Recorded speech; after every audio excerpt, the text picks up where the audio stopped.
a nice palm tree behind me. It's not real. It's not real. It's actually just a complete fake. But it looks cool. It looks cool, and it makes you think that I'm, near water and the coast and things like that, right? So that's all that matters. There's that. If we can just see little ambience. That's really awesome. For those of you watching, can I do this? Can I move this, Tyler or Elijah? Excuse me. I've been talking to Tyler to get this thing set up. Can I let people see where I am, like by moving this? Right, so for those of you watching, I am in a wonderful position. This is the grandstand at the 18th green. I can't you can't see the lighthouse from my vantage point because there are trees in the way. But it's over there. But this is when you're watching on television all weekend long. This is the grandstand at 8. So I am poised today just off the course, but very excited to be here. And looking forward to talking to Coach Beamer, who was playing today. We'll have him at 4:15, and a lot more on what's going on around this tournament. So many South Carolinians always proud. This is honestly, this and Darlington, these are our professional events. I mean, we love our college football, and Charlotte and Atlanta aren't too far away, but obviously, Kiowa's had a couple of pretty big deals down on the ocean course. But in terms of annual events, you got the PGA coming through, and you got NASCAR going over at Darlington. So always fun to be down here. But beautiful, it's crowded. There's a lot of people from north of the Mason-Dixon line. So just kidding. I mean, I'm not kidding. There are. I'm not kidding. I'm making that up. No, it's factual. It's Hilton. It's factual. But a lot of fun stuff to get to today. Elijah has had a big day. Cam Smith made the big announcement this morning with Cam Scott. Different South Carolina legend. See, I'm thinking, yeah. That is what we call my friend a Freudian slip. Yeah, well, Andy's a golfer too, Cameron Smith, but he plays on the LIV Tour. But Cam Scott with the big announcement this morning, and really, look, I'm going to say this not tongue in cheek, but kind of vaulting South Carolina basketball into the top 40 of the recruiting rankings, and that may not sound like a big deal, and to some of you, it may not be a big deal. But I think Elijah, when you look at the importance of someone like that who really was recruited by so many schools, even heavy interest from North Carolina, Tennessee, Auburn, chose to go to Texas. That's obviously something that changed, and now he's going to be a Gamecock. But this is a basketball program from a men's point of view that just nobody pays attention to recruit. Rarely do you see South Carolina in any kind of discussion for anybody. G.G. Jackson, the rare decent exception, and let's face it, these are two local kids. G.G. last year, and Cam this year, that happened to be amongst the nation's elite when it comes to what they're doing basketball. We're used to it with Dawn, but not so much with the men's side of things. So again, to be a top 40 class right now, I think it's a nice step forward. I'd like to take more, but a nice step forward for what Lamont Paris is building. I think you're seeing also like kind of the prototype of what Lamont wants to do when it comes to team building, right?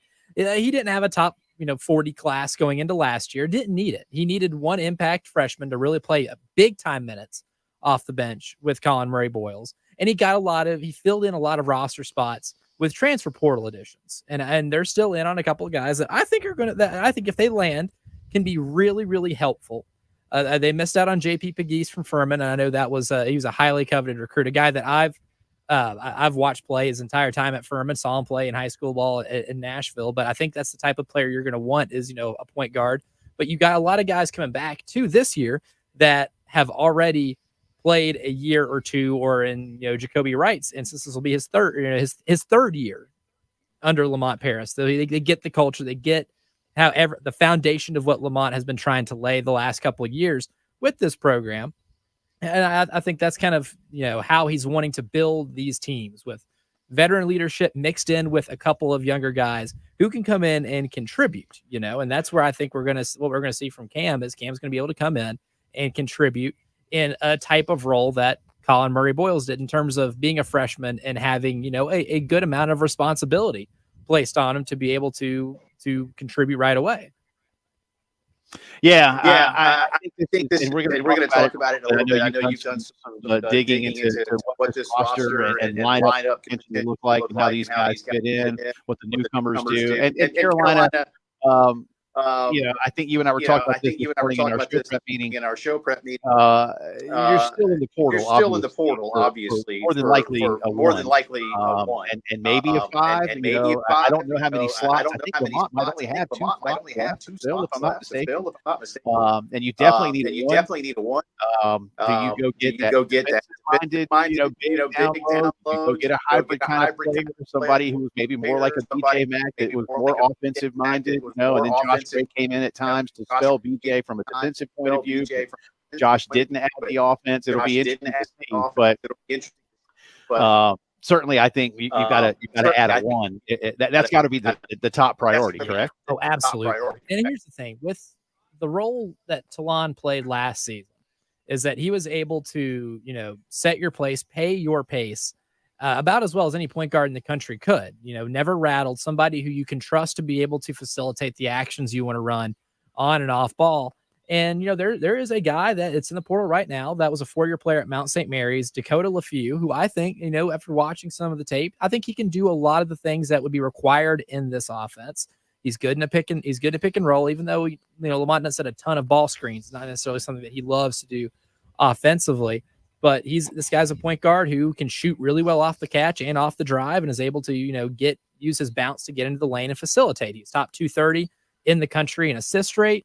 He's an older player, mature player, a guy who's really good at getting other people involved, especially, knowing when there's two on the ball and knowing where the advantage is going to be. That's right. A modern offense now is how can you get two people on the ball? And from what I've watched of Dakota LaFew, he's a guy who's good at getting two people on the ball and knowing where the pressure is coming and where he's going to be able to facilitate. Does that really well. I think that'd be a big get if they're able to land him.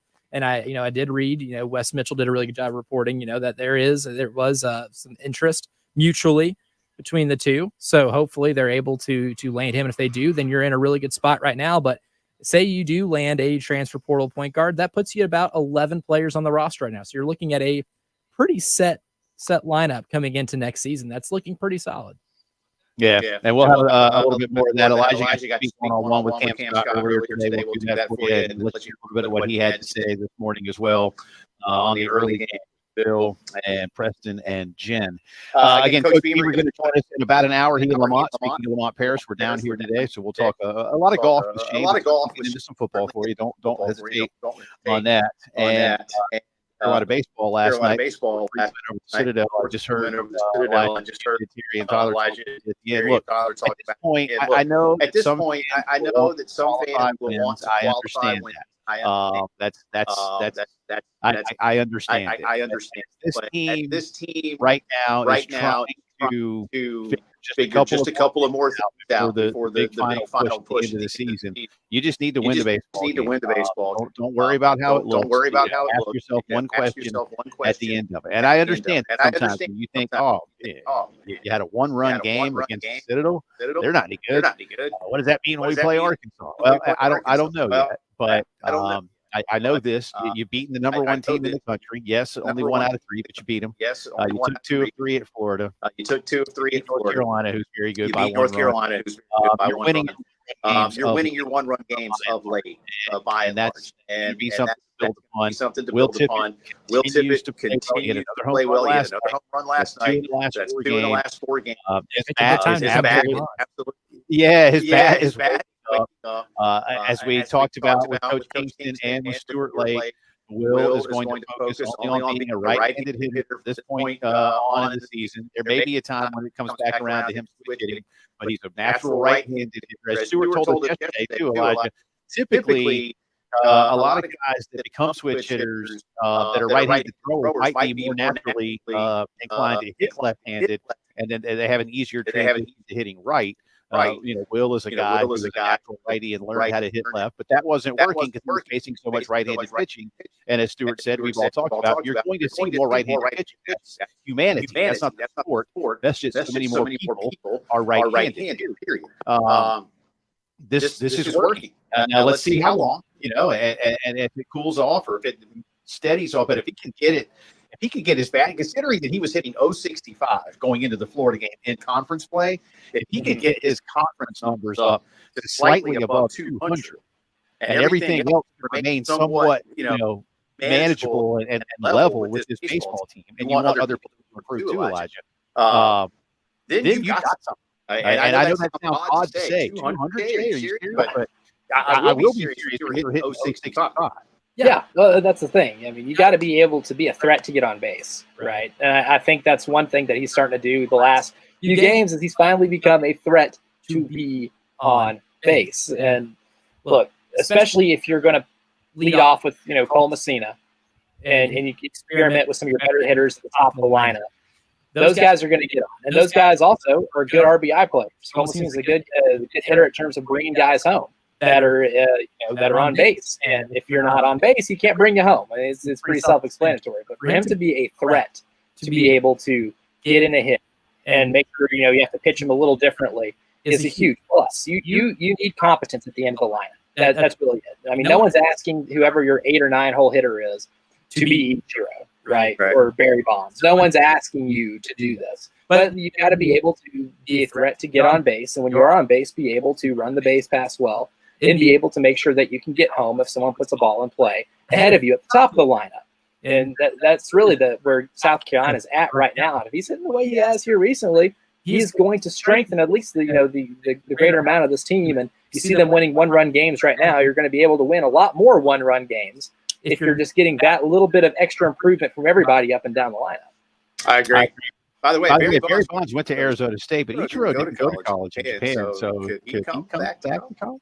Would he technically have NCAA eligibility? I don't know how that works. I haven't seen viral videos, man. He's still got it. Rules even matter in the NCAA anymore? Can't you just put him in a baseball uniform and see what happens? What are they going to do? Is it enforceable? I've seen where he's been pitching in Japan right now. They got him on the mound pitching against the kids over there in Japan. He's mowing them down. I mean, everything's legal in the NCAA. I'm here Wild West and all that. Come back on the other side of the break here. We don't talk a lot of NBA. And yes, the NBA postseason is underway, but that's not what I'm going to get to. The NBA may have just set a massive precedent in this country, and I will explain how and why as the postgame show continues live from Columbia and Hilton Head.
All right, 18 minutes after 3 o'clock on this Wednesday afternoon. Welcome back into the Postgame Show. Jay Phillips, Elijah Campbell with you. I am fortunate to be here covering the Heritage for the next couple of days at the beautiful Harbortown Golf Links.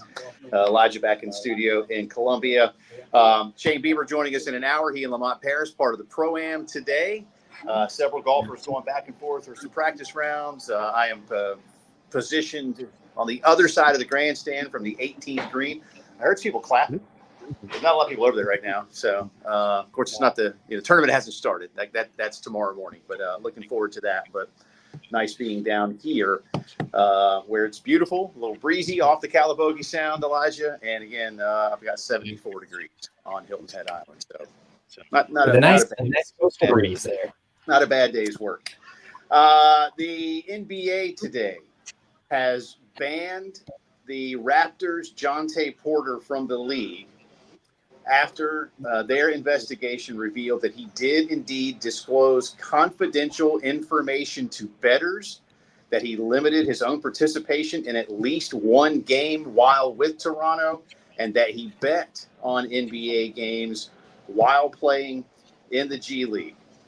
Says the official statement from the commissioner, quote, "There is nothing more important than protecting the integrity of NBA competition for our fans, our teams, everyone associated with our sport, which is why Jonte Porter's blatant violations of our game rules are being met with the most severe punishment."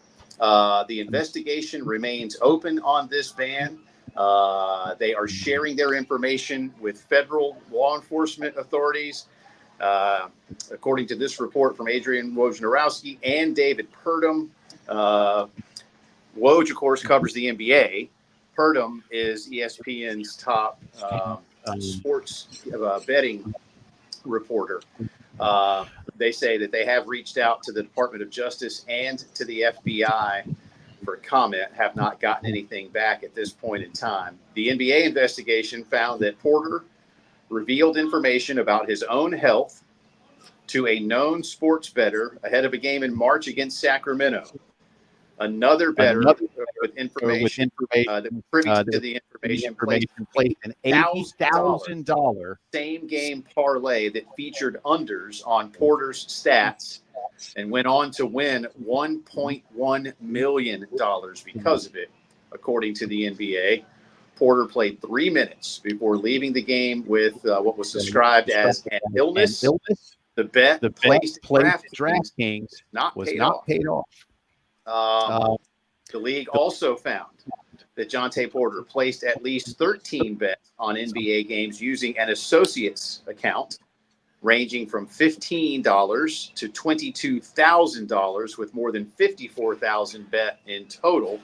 The NBA said the total payout from those bets was $76,000, with net winnings of $21,965. None of the bets involved any in which Porter played.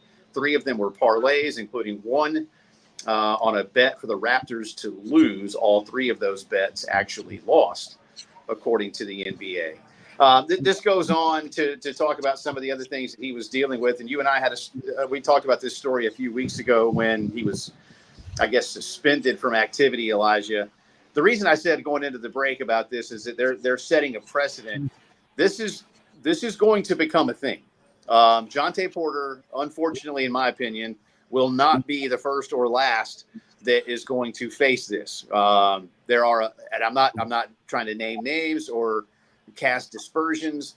There are a lot more football players than there are basketball players. There are a lot more baseball players than there are basketball players. And you would think just by, again, sheer numbers that are out there, the volume of participants and the amount of people that like to gamble, and with the ease now with which people can bet on sports, that this is going to happen again. Someone will attempt to game the system. Someone will attempt to say, oh, well, I'll look at what Jonte did, and then I'll make sure not to do it that way. We also know that a lot of these sports books and other entities are using organizations to monitor this on a regular basis. So basically, the NBA has already come down hard here. Now, look, you might say, well, Jonte Porter, when are you going to make the NBA anyway? Now he has no chance of it. He's done. Yep. He's done. Not getting back into the NBA, regardless of his ability. Yep. And he could have been a good journeyman. He could have been somebody who did, carve out 6 years in the NBA, even playing limited time, which still will make you over millions of dollars. He threw that away to net $21,000 in winnings. Congratulations, buddy. You win the stupid award. That's perfect, grounds for winning that award. And look, here's the thing too, that I think maybe some professional athletes that try to dabble in this don't understand. Things get flagged. And it's not unusual if somebody who's a known bettor who has a lot of money is putting down a lot of money, like, I don't know, 80 grand for a LeBron James prop bet, or maybe for a Steph Curry prop bet, insert NBA All-Star here. Right. But it's going to raise some flags whenever somebody knows that, somebody has $80,000 on Jontay Porter to score less than 5.5 points. That's a little suspicious, right? That's going to raise any flags. Cedar Rapids, dude, and now you're yeah. Like, dude, you put up 12 points against the Maine Red Claws last week, and now you're called up. Look, that's the wild thing to me is that, role players don't necessarily have people betting large quantities of money on them to not do certain things, right? Like, sure, maybe somebody knew that, for the Sacramento Kings, that Keon Ellis is going to be able to get in the starting lineup. He's going to get more minutes. He might get 35 minutes. So, yeah, we'll go over on something like that, right? But when it's somebody that it's blatantly obvious they took themselves out of a game, like this thing, it doesn't take a third-party company for this to happen, right? It took the book flagging $80,000 put on Jontay bleeping Porter to score less than 5.5 points to raise suspicion. Like, obviously, these guys shouldn't be betting on basketball anyway. Duh, obvious. Rule number one. But if you're going to break the rules, how about we think about what we're doing here? I mean, you really think you're not going to get caught? Like, that's the thing. It's like the Alabama coach where his associate says, hey, you don't know what I know. I'm on the phone with the Alabama baseball coach right now. It could have been more obvious, right? Like, almost one of the best jobs in the world is being on these third-party investigative companies to flag this type of stuff because you know what? The clues are out here in the open. Like, they're doing the job for them. It's the mind-numbing stupidity that fuels a lot of these scandals that I personally am just fascinated with. That, to me, that is the most fascinating element of this entire scandal, is how dumb and avoidable it was, and how somebody threw away a potential career for millions of dollars to try to get 21,000 extra. We've seen the NFL come down on a few guys with suspensions. But we have not seen the NFL ban anyone from playing ever again, which again is now what Jontay Porter is facing. And it's because they have the evidence. They know now. They have it, and what he did in terms of betting on himself is far more egregious certainly in the opinion of Adam Silver and the owner of the NBA, who he answers to, than what the guys in the NFL did. They did bet the NFL, or they bet at work, and they get a little bit worse, and they get in. The NFL has clear rules about that. A, don't bet on our game. B, don't bet from the facility on anything. Again, they don't want you betting at work. You can bet at home. You can bet at the sports book or wherever else you want to do your gambling. Just don't do it at the office. But they haven't been kicked out of the league forever. Whether the guys make it back, it might depend more on their ability. Jontay Porter does not have that afforded him at this point. He's done. One other quick thing I want to read from the commissioner, Adam Silver, who, it must be said, was one of the leading proponents when he took office from David Stern about legalizing gambling, but he did it more on the premise of bringing it out into the open because of regulation and because things could potentially, hopefully, be a little more clear. He said this matter also raises important issues about the sufficiency of the regulatory framework currently in place, including the types of bets offered on our games and players. Working closely with all relevant stakeholders across the industry, we will continue to work diligently to safeguard our league and game. And I'm going to read between the lines, Elijah, just for a second. I know we're running on time. Including the types of bets offered on our games and players. Certain profits. Yes. At some point that we think the NCAA is, we know that Governor Baker is looking to ban prop bets across the country on college players.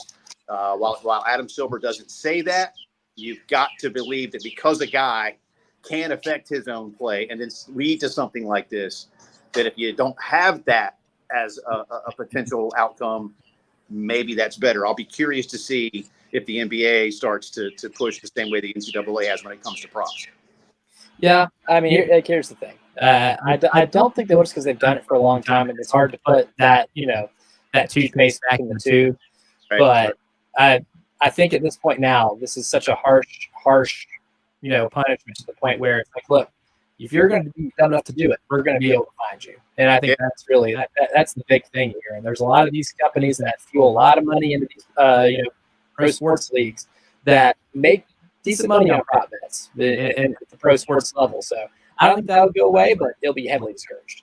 Yeah, be curious to see what happens next. Let's put it that way. But Jonte Porter, I know what's happening next for you, dude. You're not going to play professional basketball in this country. All right, come back on the other side. Elijah had a chance to talk to Cam Scott this morning. You'll hear the newest Gamecock basketball player when the postgame show continues.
If you can see, can you hear me?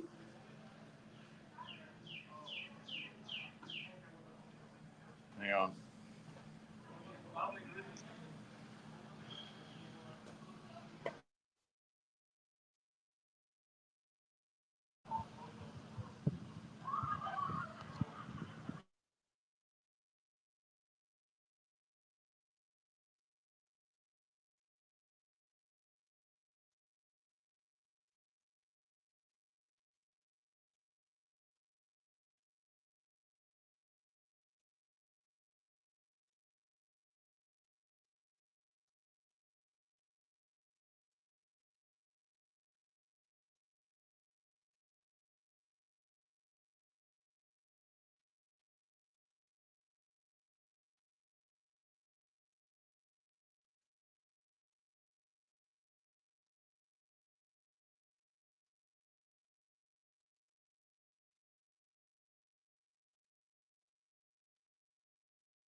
25 minutes in front of 4 o'clock. Wednesday. Welcome back into the postgame show. Jay Phillips, Elijah Campbell with you. Elijah's Studios downtown. Yours truly fortunate to be broadcasting for the next couple of days from the Harbor Town Golf Links in beautiful Hilton Head, South Carolina. The Heritage gets underway tomorrow. It's just tuned in. Coach Shane Beamer and Coach Lamont part of the pro-am down here early this morning. And Coach Beamer will be joining Elijah and me on telephone coming up in the 4 o'clock hour. So we'll Shane about playing Harbor. Now, I've never played Harbor Town. I've been down to this tournament a lot. I've never played this course, unless you count playing it on, Tiger Woods. It counts to me. I can shoot like 58. Ooh. That's one of your best courses. That's a bread and butter course. I had played one of the shipyard courses many moons ago. It's been a while. I don't get down here very often other than for this. And they don't let you play golf at this course while the tournament's going on. Wonder why. It makes sense. But I will get down here one day. I have a good friend who lives down here and says, come down, we'll play. And I want to go like on your dime, right? There's also right. But I think he can play this course one day. But play it this morning. We'll talk about that. And despite what Tyler said, we'll try to throw in a little football as well. Speaking of Coach Paris, he's very excited. And I guess now Lamont can talk about Cam Scott. Yes, Ben has been put to paper, and you, Elijah Campbell, were there. I was absolutely there. And I got to, after the paper was signed, after he officially became a Gamecock, he held some media availability in front of all the local media here, TV stations. David Cloninger was in the house, shout out. So there was, he got to a lot of media availability, but before lastly, he got to talk to me for a little bit. I got to ask him, what the message about, or what Lamont's message to him was in terms of, role on the team, all that good stuff. And we'll go ahead and play a little bit of that for you here right now. Post-game show with the newest South Carolina Gamecock himself, winning Lamont and Savant Paris' team. Going to be playing here next year.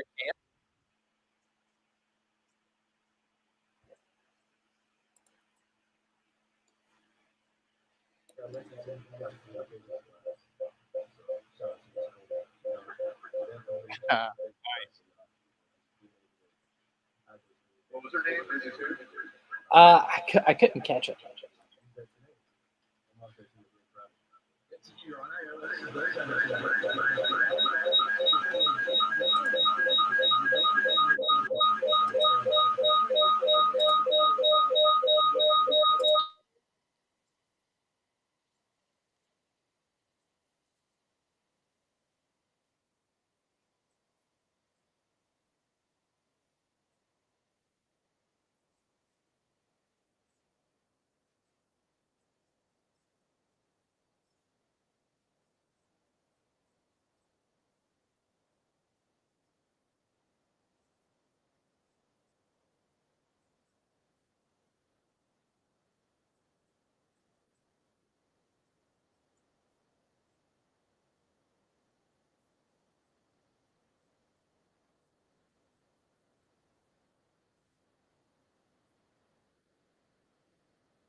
Good stuff, Elijah. Well done, sir. And shout out to the communications class at Lexington High School. As Cam said, he likes to do this, and you can tell that he's polished in the way he wants to go about it.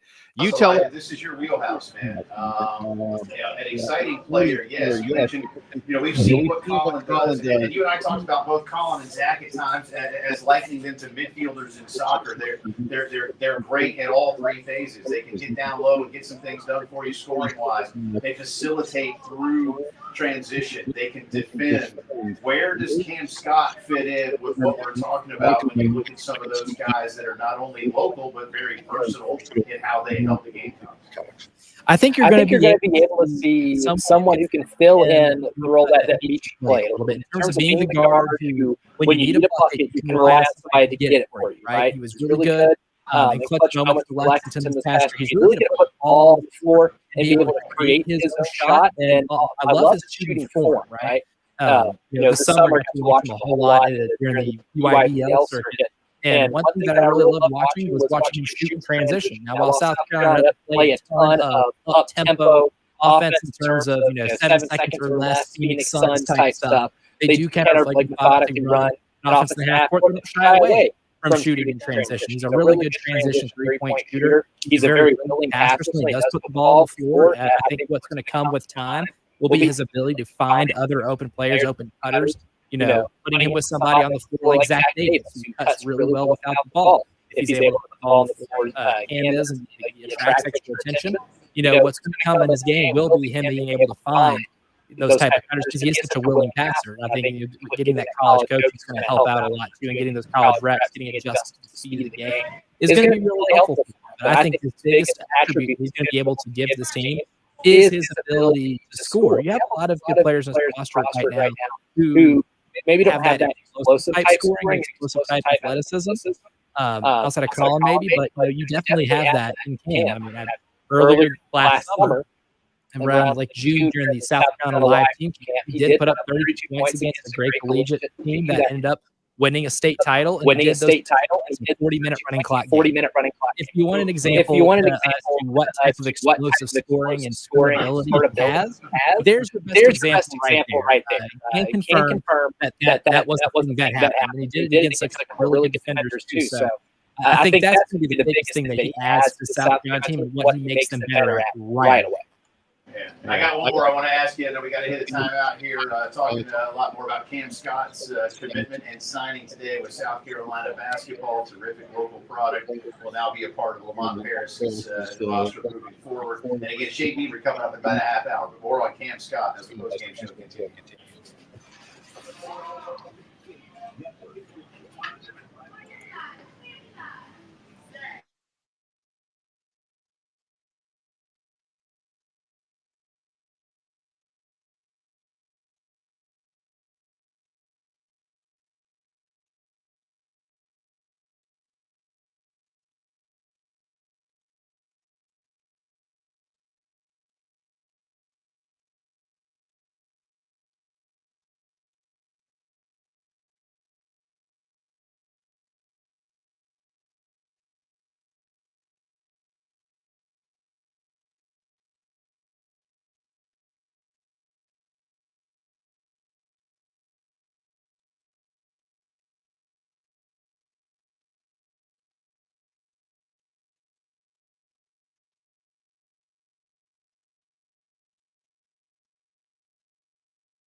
All right, welcome back into the Postgame show on this Wednesday afternoon. Jay Phillips and Elijah Campbell with you. I'm at Hilton Head at the Harbortown Golf Links, and the Heritage, which gets underway tomorrow morning. A full field event, one of now the big signature events on the PGA Tour. So pretty much everybody is here. We'll talk more about that in just a little bit. Coach Shane Beaver will be joining us in a little while. He and Lamont Harris were amongst a large group playing in the Pro-Am this morning to celebrate golf in South Carolina and have a little fun. As I understand it, they're both back on the job in Columbia, so fans don't fret, especially football fans who are anxious to see what Shane's team puts on the field for the spring game on Saturday. I was just telling Elijah, before I get you one more question, sir, about Cam Scott. I have a very good friend who lives here in Arlington and has for about the last 20 years or so. I called him on the way down this morning, and I said, "Hey, are you going to be over there at all?" And he goes, "No." And then I thought, "Oh yeah, you're a local, right?" Like, I think the locals now avoid the Heritage. It's one of those things. I was like, "Rent your house and go to New York or something." He goes, "I don't want anybody in my house." I was like, "All right, I get that too." Okay, fair. But he reminded me about the alligators, which there are many down here, and I can vouch. I've seen a few. Not today, but I've seen a few in my many visits here. But he said, don't forget, it's mating season. If you see one, they can be very aggressive this time of year. So just run in the other direction. And I said, well, I was already going to do that. So what's the next step? I don't know that I can't run any faster at my age. So, are you supposed to run from them? I don't think they would come like. I know you don't like sit there and like talk. And I can easily, by the way, tell two guys on another golf course we were driving in, not here in Harbortown. We're definitely, Elijah, looking down into a pond at an alligator. You can just tell people are looking at an alligator. They're not looking at a duck or a turtle. You could just tell. And I was like, man, don't do it. Don't. It's not the zoo. No, they don't want to be played with. No, absolutely. No. But yeah, that was good advice. Just turn and run. So you kids remember that, especially alligator mating season. Yeah, thanks for confirming the priors here. Yeah. And I didn't know April was alligator mating season. But again, locals on Hilton Head, you learn stuff. So there's that. One thing I want to ask you about Cam Scott, and this is an opinion based on what you've seen of him, but I know you've seen him play in person a lot. You've covered him this past season a good bit as well, and you told us about some of the things that he's capable of. And I ask this only from an observational point of view, okay? Like Colin Murray-Boyles got mono, but was maybe the best player on the team in preseason, and then we just didn't see him really emerge until the second half of the year. But so many around the country are like, boy, that kid, as he goes, that team goes.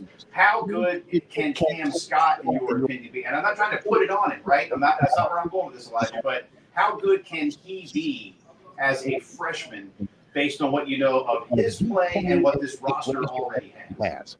Certainly don't. I certainly could expect an all freshman caliber season, kind of like what Colin had, right? And Colin actually put himself a little closer to potentially being, all SEC towards the end of the year. I think it became evident as the season went along that arguably your best player was Colin Murray-Boyles, right? In terms of just being a mismatch problem, the things that he can do to divert the attention of a defense, the things he can do in terms of getting other people involved, and when he gets to the free throw line, and you're kind of like, oh, well, if he's a 3-point shot away from being a legitimate NBA prospect, I think Cam's going to be that way too. I know that there is some NBA intrigue with Cam Scott right now with the way he plays, and that's a testament to how he plays and how well he plays his position too.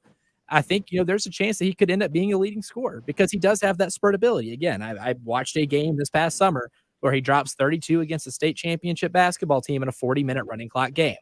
That's the type of ability he has, and when he wants to take over a game, he certainly has the ability to do so. And there's if anything, there are some games I remember watching this summer where I was like, man, I kind of wish he took more shots, right? Because when he gets hot, he gets really hot. So I mean, I could see him starting to start the season, or if you want him to be the leading scorer off the bench, I don't think that's a terrible idea too. But I really, as of now, based off the way the roster looks, you could probably start him. Bring, if Trent Noah can prove that he can defend at this level, be able to bring him off the bench, and bam, you got two really good outside shooters to play that are going to be freshmen, right? And so, I mean, I think the ceiling for him, it could definitely be all freshman team. And that would be a fair expectation, and an expectation that he's able to give you a solid 10+ point per game score on a nightly basis. Where there's some games where he'll be able to get you into the 20s. And if you need, there was a lot of games last year, like the game at Eastern Carolina, it felt like a Michi bail us out type basketball game where he had to take over and get them the buckets they needed to create that separation. I think, the same thing can be said for Cam because he's that type of scorer, right? So I think that's a role he can fill. Real quick, we know Michi never made a shot he didn't like. Can you say that about Cam, or does he measure himself in terms of some of the shots that he might take? I would say he's a little more measured. If anything, you'd like to see Cam take more of those shots. Okay. All right. That's the answer I was kind of looking for there. Shane Beaver coming up, talking golf and spring football, live from Hilton Head in Columbia. This is the Postgame Show.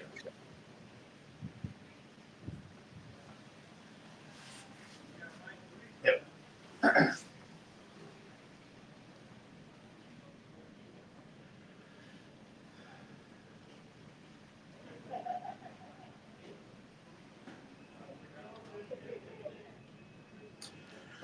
Guys, if we're out, maybe playing around the golf, or doing things around the house, or out with our buddies, and you think back to days gone by, and you're like, man, I just don't have that same feeling, that same energy that I used to. Is there something wrong with me? What exactly is going on? Maybe you don't feel right. You know something is off. Don't wait for it to go away. Chances are, as we get older, it won't. Instead, call Dr. Dan Balknight and his team at the Men's Clinic out in Irmo, 803-875-MENS. You can get a free consultation. They can get some lab work done for you. They can see where the holes are and really begin to find out about what it is they can do to make you feel the way you want to, the way you used to. Great people. They get to know you. There's no one size fits all. Dr. Dan and his staff really do take care of you. Again, check them out, 803-875-MENS, or learn more online at themensclinicsc.com. I kind of figured I was about wrapping up.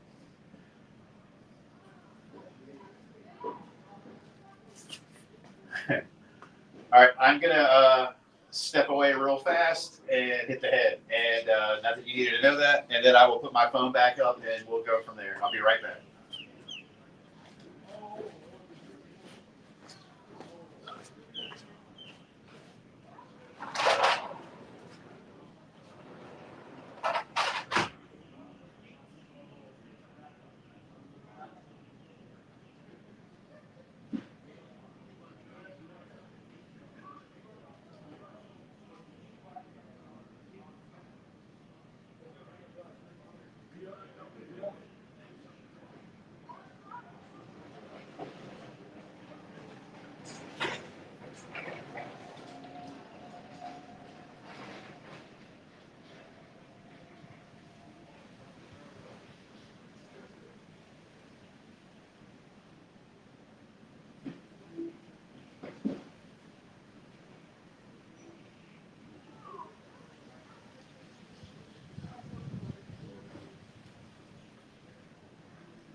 All right, I'm here. And I got my thing back up.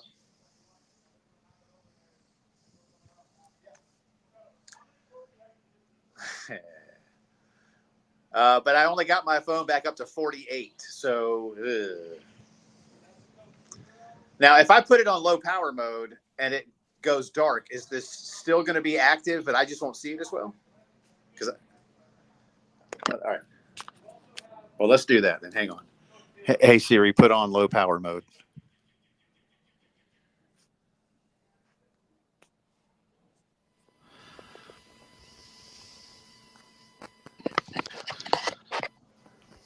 All right, welcome back into the post-game show on this Wednesday afternoon. Jay Phillips and Elijah Campbell with you. I am broadcasting live from Hilton Head, South Carolina. Fantastic afternoon as we are on the eve of the Heritage and a full field event. Everybody is here. Rory making some news yesterday saying not going to the Live Tour. Nobody's offered me.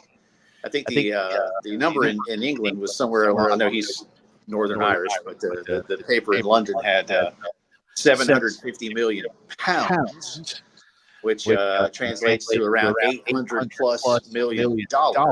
Heavy payday to go be part of the Live Tour and have a 2% equity stake. Here's the thing: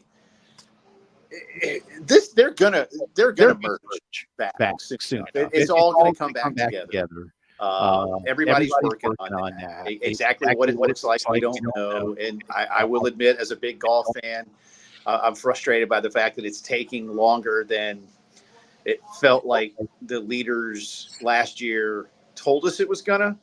I'm not really sure where the holdup is. I think it sounds like maybe the Saudi Public Investment Fund would like more direct control, like they have complete control of Live, if they're going to put that much money into the PGA Tour. And I think there are some in this country that have pushed back on that, saying, well, listen, you're going to make a lot of money, but the PGA Tour is really run by the players. It's not something that you can just kind of come in and own. It's not, like, for those who don't know, like MLS, Elijah, I know you understand this because you've been in Nashville and have seen that team play.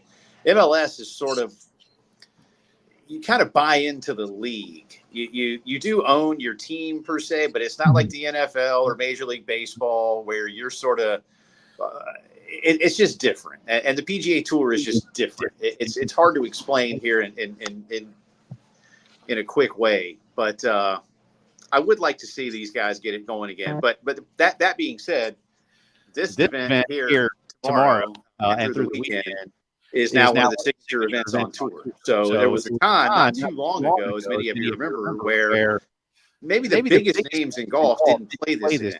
And it was for one main reason. They gear up so hard for Augusta that some of them just needed a way to kind of decompress for a week or so before getting back out on tour. And I think that so many people, and one of the things I've learned, Elijah, so many people love this event and they love the setting. And I think a lot of the guys do appreciate that it's almost the opposite of Augusta. And that's not like a bad thing for Augusta, obviously, but it's like, man, all of that seriousness and the major feeling and all that. And then you come here and you can bring the kids and, 10 minutes away on the other side of the island is the beach, and you got the yacht club down here and you got the lighthouse. And again, you can take the kids to some of these bridges and, hey, look, Ma, there's an alligator, or mating season. You're really aggressive. Yeah, right. Yes, exactly. Don't play with it. Don't feed If you're into parental zoology, perhaps you can explain some of the things that may be going on. And why they're so aggressive. That's right. That's up to you guys. I don't envy giving that conversation. Yeah, I don't know. If that's what you want to use, okay, sure, to each their own. You don't get that. Yeah. You don't get that at Augusta. I'm gonna. No, you do not. There's no alligators. There's no alligators at Augusta. No mating reptiles. No. Well, there may be mating reptiles. There's just some turtles, a couple of snakes. Nothing major like that. But anyway, glad to be down here. And my position to my right, for those of you watching on YouTube, I am behind the 18th grandstand.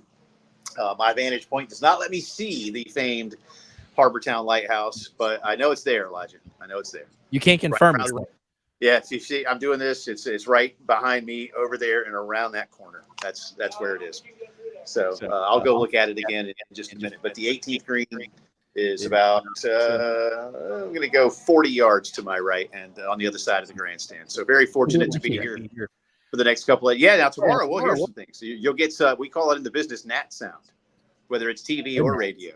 Yeah, nat sound. So we'll have that for you tomorrow. This place should be hopping. I hope that my signal is as good tomorrow, because today, very, very few people in the grandstand, if really any right now. There's mostly a lot of guys that are kind of getting some prep work done. Tomorrow, there'll be a lot of people on their phones. So here's hoping, sir, that that this conversation goes just as well tomorrow as it is right now. But so far, so good. Crystal clear here on this Wednesday. And again, Coach Shane Beamer was here this morning along with Coach Paris playing in the Pro-Am. And we will be talking to Shane live. He's back in Columbia, talking to him in just a little bit. Again, the big story of the day at home, Cam Scott, if you haven't heard, the Lexington High School superstar, the all-time leading scorer for the Wildcats, led them to a state championship this past season, initially signed with the Texas Longhorns, but was asked out of his letter of intent with UT, and this morning officially committed to Carolina and then signed with Carolina. He was on with Bill Gunner and Preston Thorne and Jen Jensen this morning. Elijah, you were part of both his commitment to this morning on the air and then at his signing ceremony. We heard a little bit of what Elijah talked to Cam about in the last hour. We'll have some more of what he said with Bill and Preston and Jen coming up for you in the 5 o'clock hour. Another big story today, again, around around basketball. If you didn't hear, Jonte Porter has been banned for life by the NBA's commissioner, Adam Silver, for betting on himself and for using information privy to NBA players to place other bets on the NBA. The money itself was really not all that dramatic for him. He won a net of $21,000. He did give another bettor information where that bettor placed a wager on, I think it was an $80,000 wager on Jonte, a prop bet. And that bet ended up paying $1.1 million, but was not paid out once it was flagged. And that's really what kind of got this thing going. And as you and I talked about an hour ago, Elijah, while we've seen some NFL guys get suspended for some things, none of them rose to the seriousness or to the level of what Jonte Porter did, which is why I said earlier, I think Adam Silver has set a real precedent here moving forward for other commissioners in professional leagues and potentially at the collegiate level to really look at, hey, you do this, you bet on yourself and not in the good way, or you use information to help somebody else and we find you, you're done. And I really, I would think, Elijah, and I want your opinion on this. I didn't ask you this last time. I would think this would be like a one-strike policy. Oh yeah, if you're doing this, I don't really see how you can get a second opportunity if you go this far. No. Yeah, this is a what they call a zero tolerance type policy. It should absolutely, because what this is essentially point shaving, right? If he was proved to be underperforming on purpose to reach a point spread, then there's that term for it, right? Of point shaving. And I think there's enough precedent with other point shaving scandals. College basketball in the 70s had Boston College, and there's an NYU point shaving scandal in the 50s.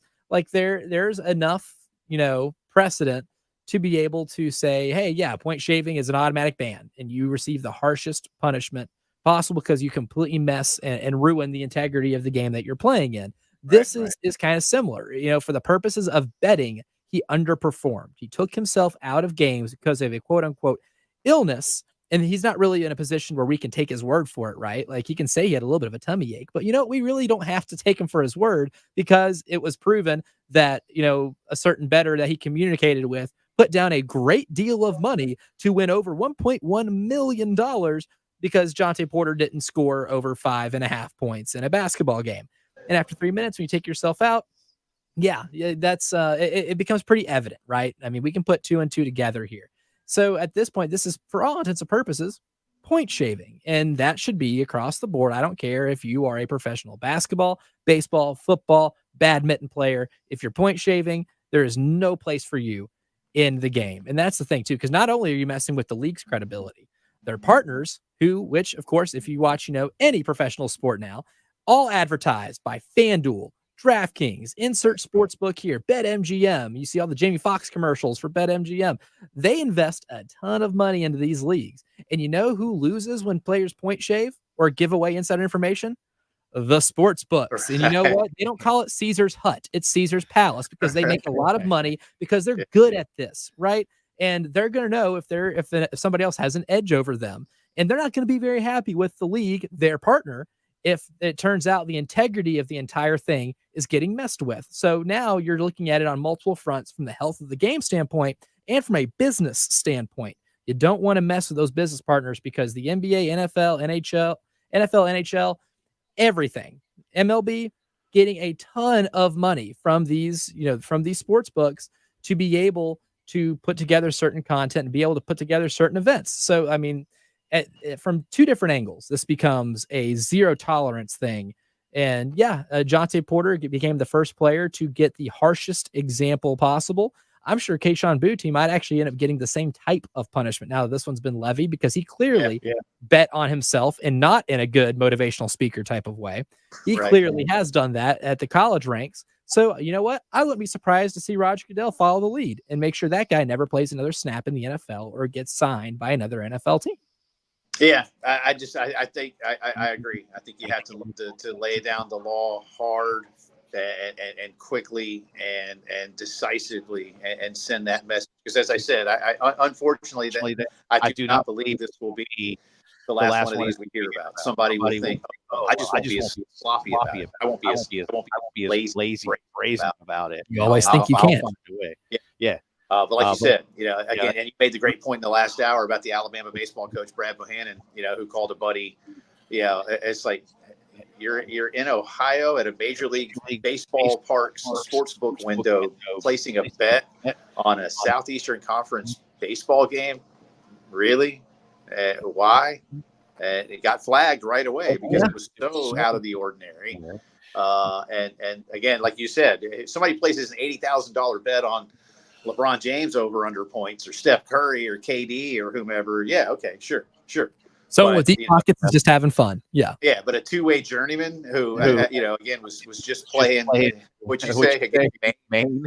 Yeah. He just came off, a 10.5 rebound night against the Maine Red Claws, Right. It's like, nah, dude, nobody's putting 80 grand on you except you or somebody that So there's that. Real quick before we talk to Shane too, is the Dubs dynasty over after last night? Oh yeah. That's too bad. Klay it was Thompson fun though. The same all year. Yeah, he hasn't been the same all year. And now the more we look back at it, the more miraculous that last championship was because that was truly the last chance they were going to have at winning a title. I think Draymond still has some value when he's not getting kicked out of games and 1 or 2 quarters in. Because he is so good defensively and he does a lot of like really good modern basketball type things. There's still a lot of value there. So no one's going to overpay for him, but somebody will overpay for Klay Thompson and the Hornets. Maybe, I don't know. But I think his peak is way gone. His value has tanked and they whiffed on some draft picks. Moses Moody wasn't what they wanted him to be. Jonathan Kuminga has played a lot better, came along this year, but wasn't exactly, I guess, didn't contribute the way they wanted him to. Chris Paul had some health stuff and now they're in a tough salary cap situation with the second apron kicking in this summer. It is going to be really hard for them to not only keep the team together, but to be able to make the pieces work now that they're all kind of on the wrong side of 35. Yeah. If the Hornets are going to spend any money like that, then bring hometown guy Steph Curry back home. But that's a story for another day. Shane Beamer on the other side of the break. Coach was down here at Town playing in the Pro-Am with Coach Paris. How did he hit him? We'll discuss that for you. And yes, get into a lot of spring football as the Garnet Black game comes up in just a couple of days. This is the Postgame Show.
And we're back here on the post-game show. Elijah Campbell and Jay Phillips here with you. Jay just cut out some minor technical difficulties with our friend Jay as he's enjoying the Lynx. Beautiful weather for him. He just cut out. We're efforting him, but we don't have to effort. Head coach Shane Beamer. Big spring game on Saturday. Looking forward to that. And we got Coach on with us right now to discuss it. Shane, thanks for joining us. And how was the golf course today? I've been told that you've got some good golf game. I've not seen you play, but I've definitely, the word on the street is that you got it a little bit. Well, I appreciate what the word on the street is. I'm not sure the people that watched me for all 18 holes today would agree. But it was fantastic. Got to go, I was down at Hilton Head and teed off early this morning at 7:40, I think, and myself and Coach Paris and some great friends from Coca-Cola. So I appreciate Coca-Cola. It was a great sponsor, inviting us to join them, and had a lot of fun, a lot of Gamecocks out there. And I played in the Monday Pro-Am last year, and the Monday Pro-Am is a lot more low-key than the Wednesday Pro-Am. So the the gallery certainly increased in size as the day went on, but had a lot of fun. And obviously busy time for us. And the good news is we're able to, our cell phones are allowed on the course, so we could get work done. And we need to talk to recruits or text recruits or handle the portal. We can do all that as well. But we had a good time. Yeah, Coach, I'm back. Sorry, I was actually chasing an alligator. So I just heard it's mating season. Yeah, I was told, Shane, by a friend of mine who lives down here on Hilton Head, that it's alligator mating season. And if you see one, run away. I was like, what else am I supposed to do? Ooh, well, I my tee shot on 10 today, Jay. Not one of my better drives. I ended up over there by the water on 10, and there was an alligator right by the shore. So I'm glad. I wish I had known it was mating season when I walked up on my ball over there today. So it's good to know now, though. Yeah. Too late. You didn't get chased. I mean, that's what. Again, like I said, I was going to run from an alligator regardless. Don't taunt the alligators, kids. That's good advice. And I have played golf with you a couple of times. I did tell Elijah how good a golfer you are. And but no, today, for real, before we talk football, this is a big deal for you. This is a big deal for Lamont. Part of what you're doing down here is obviously terrific PR for your programs and for the University of South Carolina. But what makes today a little bit different? Is it because now these guys that are playing with you know tomorrow they're doing it for the money?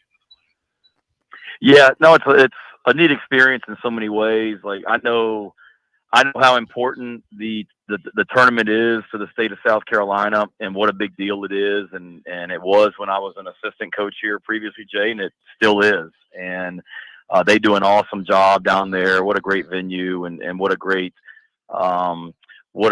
showcase for the state of South Carolina. So to be able to be a part of it with Lamont and go down there and represent Gamecock athletics and interact with so many Gamecock fans that were down there today and being able to, talk to them and visit was pretty neat.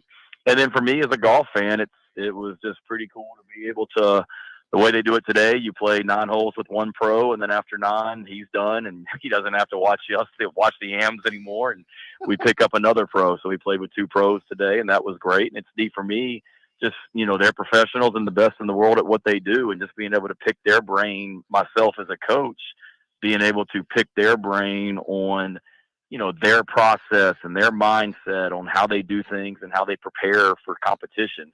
But then also as a golfer, being able to, get their advice on my swing or a shot that they hit, what they were thinking and things like that. So there's a lot that I can learn as a coach, and also there's a lot that I can learn as a golfer. And frankly, it's pretty cool. You can sit there and you're on the same putting green, and you're practicing putting, and there's Scotty Scheffler. You're on the driving range this morning at 7 a.m. and Jordan Spieth, 3 guys down warming up, so that's pretty cool to be a part of that for so many reasons. Yeah. How excited was Lamont today? Now that Cam Scott is signed, I know Lamont can talk about it, but was there an extra spring in Lamont's step or a little few extra yards in his drive because of a big get?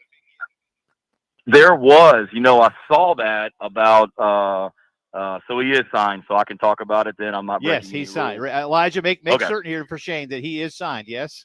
He was at a signing event today. So, okay. I mean, that was, it would be false advertising if there was a signing event and no signing. All right. All right, great. Well, I saw that he was going in the portal, and thought that it was, was optimistic that not portal, but that he had been released from his in LI, yep, there you go. as well, and was hoping.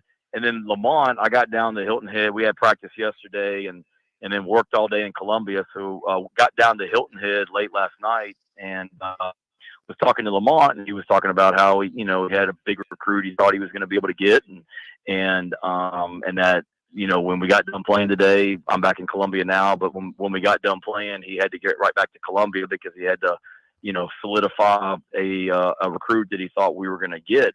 But I'm kind of down on him because he didn't tell me who it was. And we're in the car today after the tournament, and Lamont's driving, and I'm just scrolling through my phone, and I said, "Holy crap, Cam Scott!" And he's like, "Yeah, why didn't you tell me that? Like, I know enough about basketball recruiting. I know who that is." So, yes, he had a lot of pep in his step. He had a little bit more bounce in some of his shots today. It was pounding that driver, make some big putts, and I can see why he was giddy about the great news today, and that's exciting. And it's one thing that he and I talked about too, Jay, is we were discussing this. Lamont talked about the success that they're having with in-state recruiting. And you talk about, Cam, and you talk about Gigi last year, and I told him it's the same thing that we did when I was here previously at South Carolina football-wise. We were able to keep the best players in South Carolina coming to Columbia, and we're starting that again. I mean, it's 2 years in a row now that we've gotten the pretty much everyone in the state of South Carolina that we've offered. We've basically got, except for one, and that's someone that we offered late that we didn't get. So that's where it starts, and it's cool to see that happening in basketball, and we have to continue to do our part in football. A couple more minutes with Coach Shane Beamer. You've talked a lot about your team already this week, so I will ask you a little football. You talked yesterday, and you've got a Carolina Calls coming up before the spring game on Saturday. I ask you a little tongue-in-cheek. Have you had any luck convincing your fellow coaches out there to get to a real spring game against somebody going in the near future? No, we haven't, unfortunately, or not unfortunately, but when we meet as coaches, as head coaches, the topic of discussion is typically, that's not at the top of the pecking order right now. There's a lot of other things that are more pressing in college athletics and college coaching, but certainly maybe at some point we can. But no, we haven't, which is why, like I said yesterday in the press conference that I had, it's why being able to have so many fans, so many people come out on Saturday night to watch our guys compete in the spring game, why it's so critical, because since we don't get a competition in a venue against another team, this will be the biggest, crowd that our players play in front of until we do it for real against Old Dominion in August. So we'll make it as competitive as we can and while we're competing on Saturday night. And from an evaluation standpoint too, I know like this setting, it kind of varies a little bit. And I know you're doing everything you can do to kind of amp the competitiveness, the simulation of a real, fall Saturday in an SEC stadium. But what are the kind of the things you look for in terms of evaluating maybe a couple positions that might be up in the air in terms of playing time in the fall, because we are still a little further away from the season? But what are, I guess, some of those things that you do look for in that type of setting? Well, I think for one, it's when you're in, when you go from the practice field to the stadium, some guys just step up their game and elevate what they're doing. And, we saw it, I've seen it with the 2 scrimmages that we've had in the stadium already this year. Some guys, when it's a scrimmage and they're in Williams-Brice Stadium, there's a lot of guys that just have a tendency to really step up, and you notice them. And this will be another opportunity on Saturday night for a guy to step up, someone that maybe now he's under the lights in front of the crowd in an environment like that, and they really elevate their game. And you just say that guy's just you hear the expression, a gamer. And that's one thing that I'm looking for, who kind of steps up and elevates their game. But for us, really, at the end of the day, it's practice 15, and it's different because it's a game, and we're in the stadium, and it's the last one and all that. There's a tension on it, but like I told our players, we have 15 practices this spring, and we need to get better in all of them.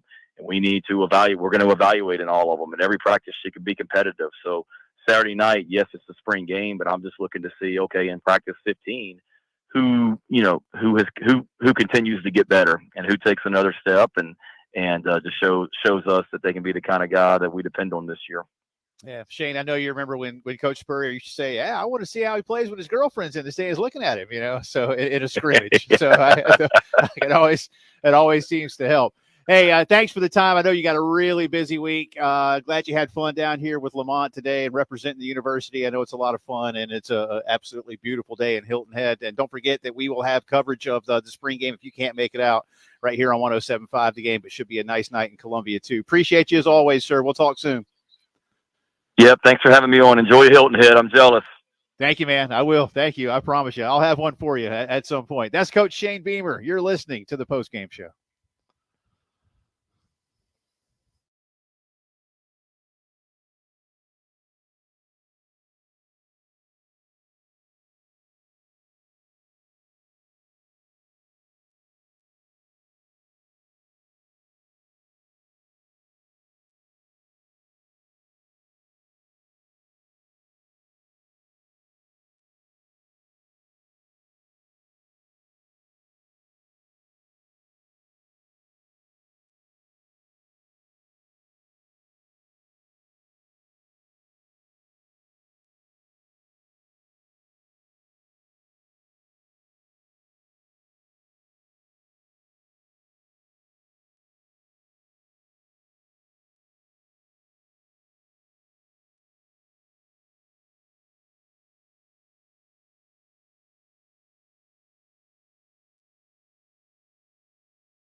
From the WIS Traffic Studios, I'm Elijah Campbell. The few accidents to report to you that might be causing some delay on the roadway this afternoon. We'll go ahead and start off here in Richland County. Near Main Street, an accident has been reported at Confederate Avenue near Bull Street.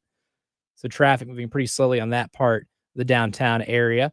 We also have one on Clemson Road at South Carolina 555 near Faro Road. That one's causing some decent traffic backup as well. There's one on Rabin Road at Faro Road as well. In Lexington County, we have two to report on, one on Highway 1 at Augusta Road at I-20. And lastly, we have one that was just reported about 20 minutes ago. It looks like at Bush River Road at Zimmelcrest Drive. That one's causing some mild traffic delay.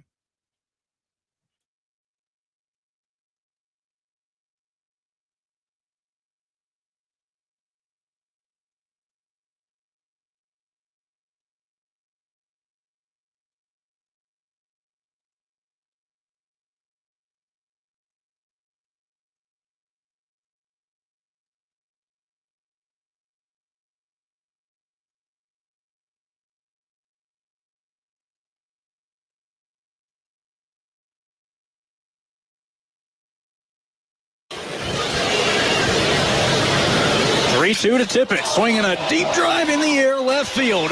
Hello, goodbye, out of here, baseball. Will Tippett with his third home run of the season. Gives South Carolina a 2-run lead in the top of the 7th inning. 4-2 Gamecocks. And that was the final run South Carolina scored last night at the Citadel. They held on for a 4-3 win. The Bulldogs getting one in the bottom half of that 7th inning, but the Gamecocks held them scoreless in the final couple with Garrett Gainey coming on for those 2 innings to get the save.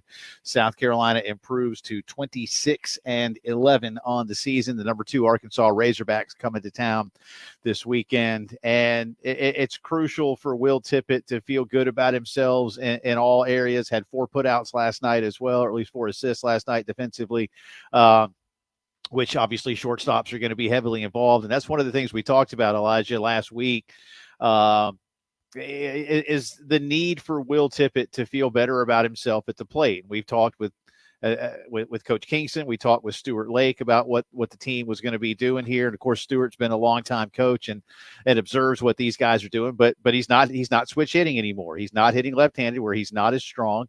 He's not as comfortable. He's not as confident. And, not going to sit here and say this is the end all be all and Will Tippett's going to turn into a 400 hitter or something like that. But to see him have some really big hits in the last few games after making that switch tells me that it's something he believes in and understands he's got to go do. He's not down on himself. He's not questioning his coaches. It's paying dividends and it needs to continue moving forward. But it's good to see him feeling confident and not just hitting the baseball, but hitting the baseball out of the park 2 times in the last 4 games. Yeah, showing a little bit of power. And, he did that earlier this year, too. He had a big home run against Clemson. I think that was over at Segra Park earlier this season. So, he showed he can do it. And honestly, maybe this is something that just a minor change, a shift of his focus, rather, as an approach at the plate change of, all right, I'm a better hitter right-handed. It's more natural.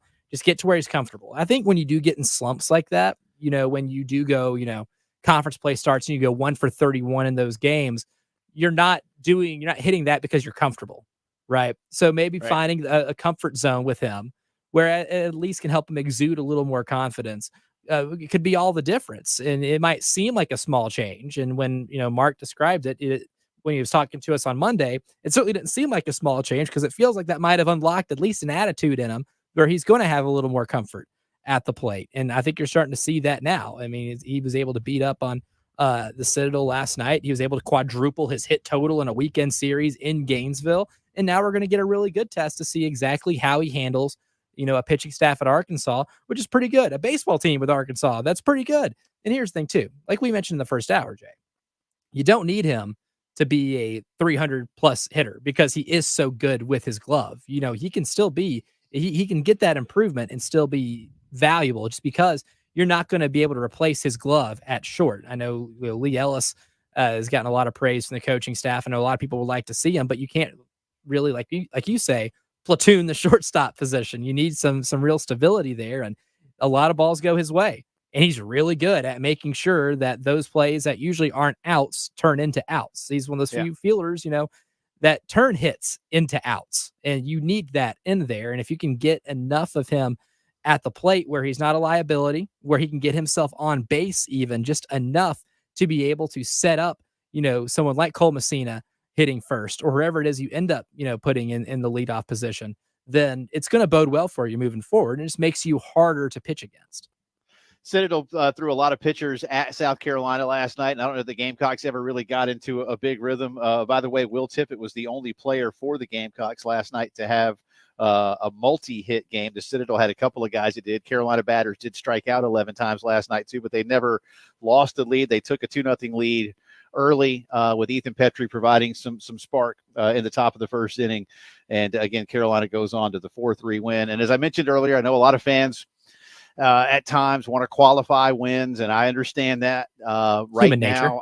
Yeah, it is. And I get it. I do. I get it. I'm not even saying that there are instances where I might go, yeah, you probably should have. But I think as this team is doing a few things with the batting order, and, Coach Kingston is trying to push the right buttons. He talked to us a lot about going righty, lefty, all down the lineup against Florida. And Stuart Lake, I thought, really provided an excellent analysis of that philosophy with us yesterday, Elijah, when he said, because you and I asked Stuart, give us the opposing coach's view of what Carolina did. And he talked about that and how you might want to stack certain pitchers against a certain amount of hitters. And he said he could look down and he said, I could see Sully a couple of times kind of trying to figure out what do I do here? And again, South Carolina scored 28 runs on that Florida pitching staff. And just to remind all of you, Kevin O'Sullivan made his bones as a pitching coach. So while he certainly now is a terrific coach and has won a national title and has gotten his team to a lot of trips to Omaha, his bones are still as a pitching coach, and he doesn't want to see his squad give up 28 runs. But Stewart said he could see Sully having the wheels spinning on struggling with what to do decision-wise when it came to the pitchers because of how Carolina was organizing its batting lineup. So if those kind of things can continue and you can begin to tweak just enough and add to it every weekend, then there's some good things there. Will it always work? I don't know. And again, Arkansas is going to come to town this weekend as one of the best teams in the country, but they're beatable. Elijah, as you said, they're human. They lost a series this past weekend to what is a very good Alabama team that Carolina's already seen.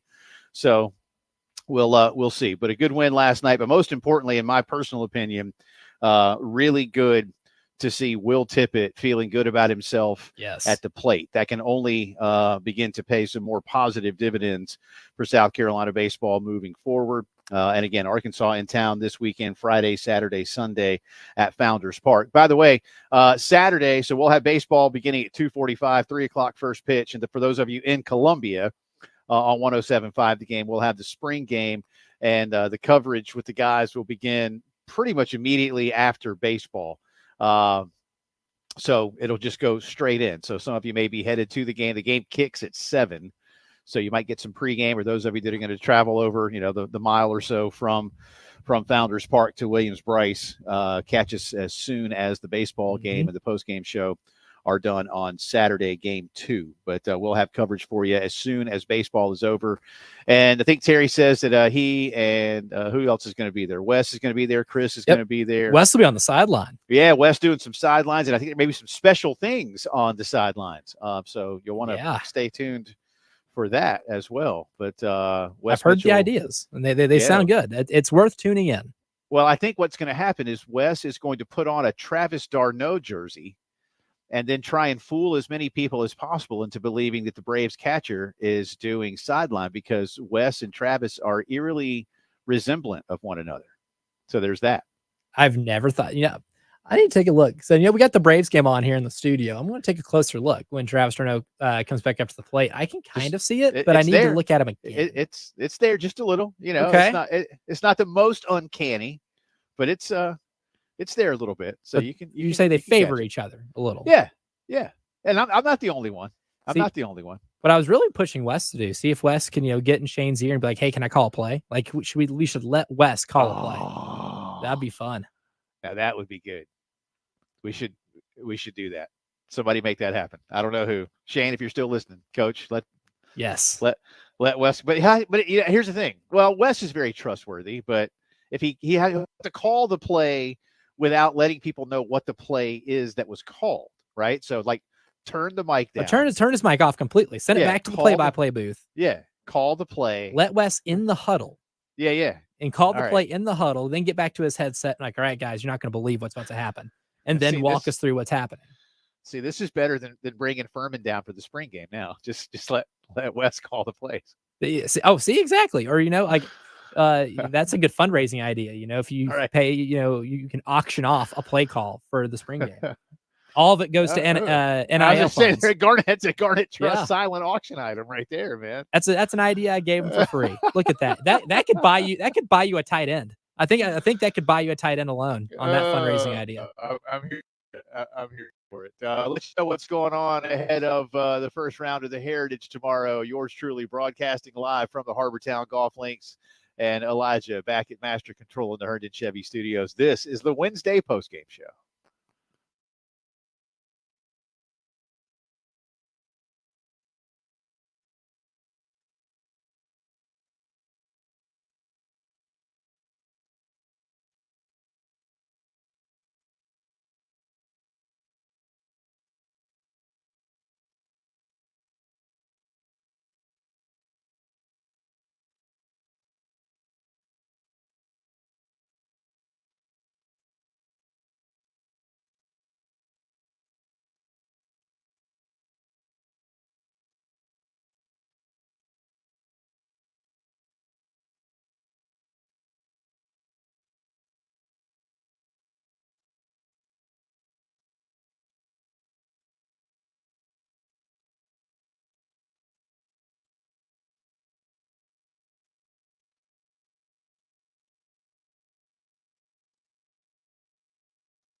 Welcome back into the post-game show on this Wednesday. Jay and Elijah with you. I am broadcasting live from the Harbortown Golf Links today and tomorrow. Glad to be down here for another edition of the Heritage, one of the most fun events on the tour.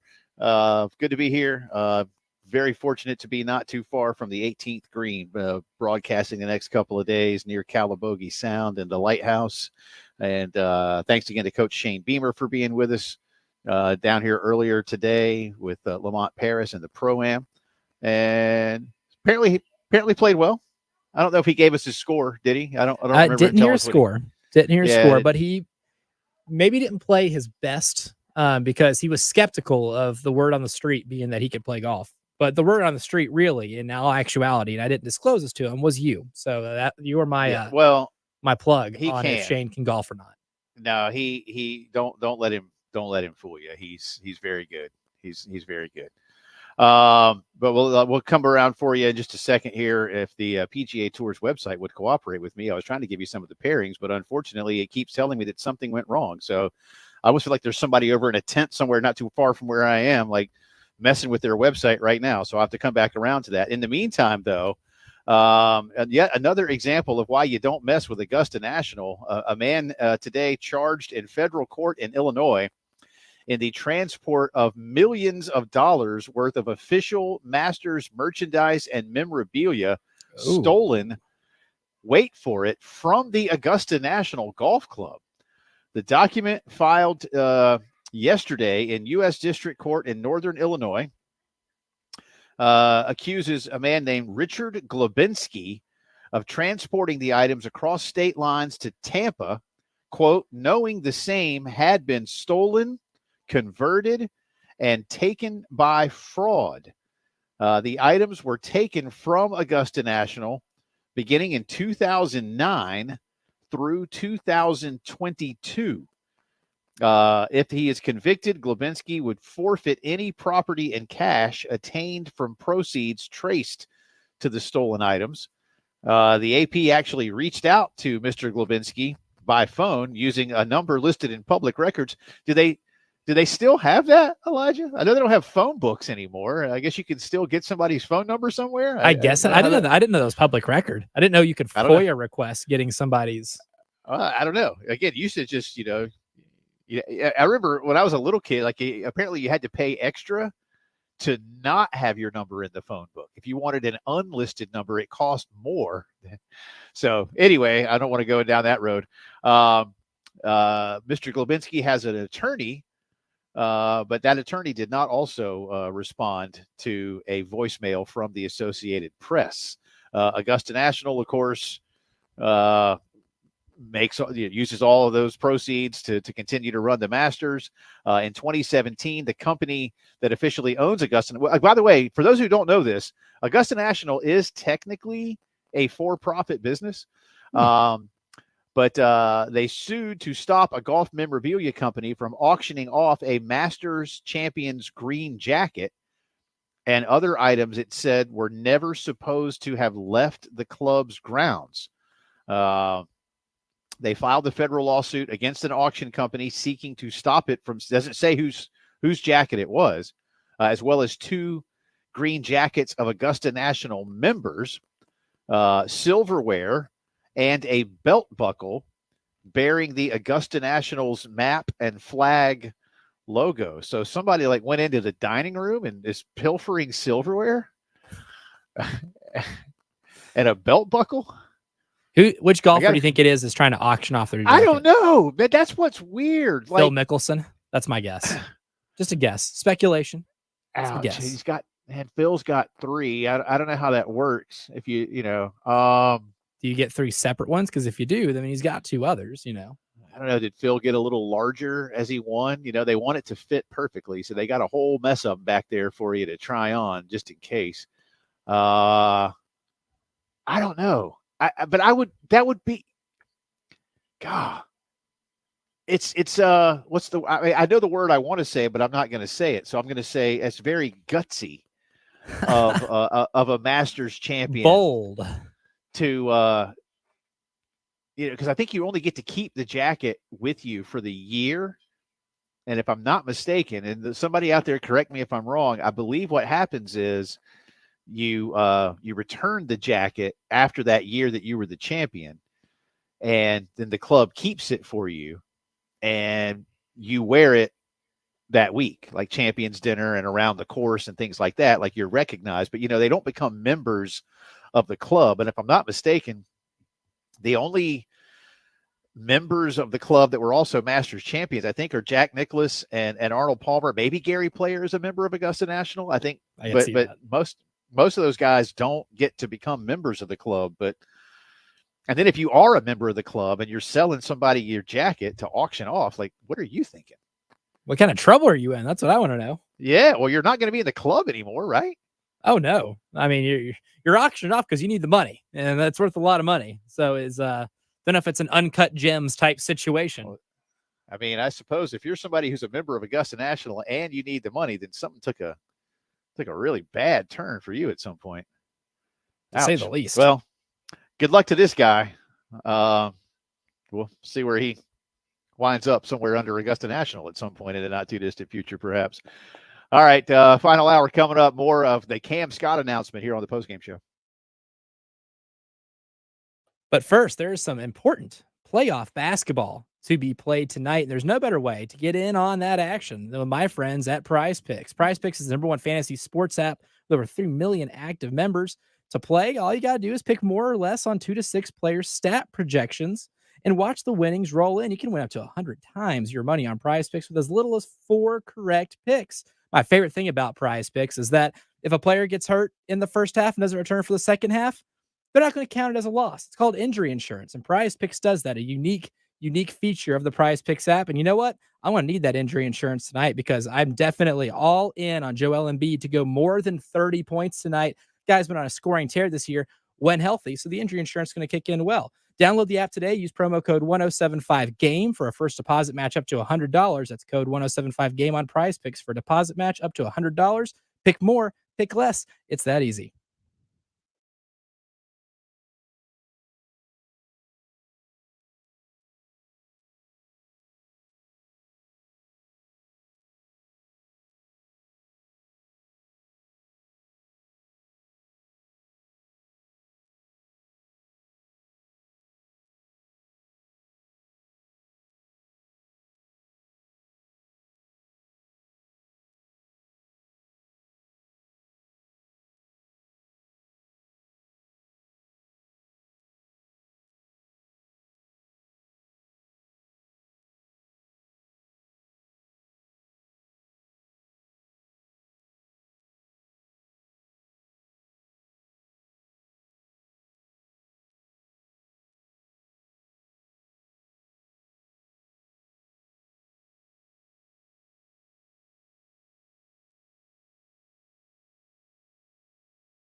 From the WIS Traffic Studios, I'm Elijah Campbell. The few accidents to report to you that might be causing some issues on the roadways this afternoon. Not many, so that's the good news. I'll give you the 3 that we have right now. Only one is here in Columbia. That's going to be on Rabin Road at Faro Road. We'll have 2 so far, it looks like, in Lexington County. One is on Highway 1 at Augusta Road at I-20. And lastly, we have one that was just coming into us at Corley Mill Road at River Chase Way. Again, one at Highway 1 at Augusta Road at I-20, one at Corley Mill Road at River Chase Way. And here in Richland County, we have one on Rabin Road at Faro Road.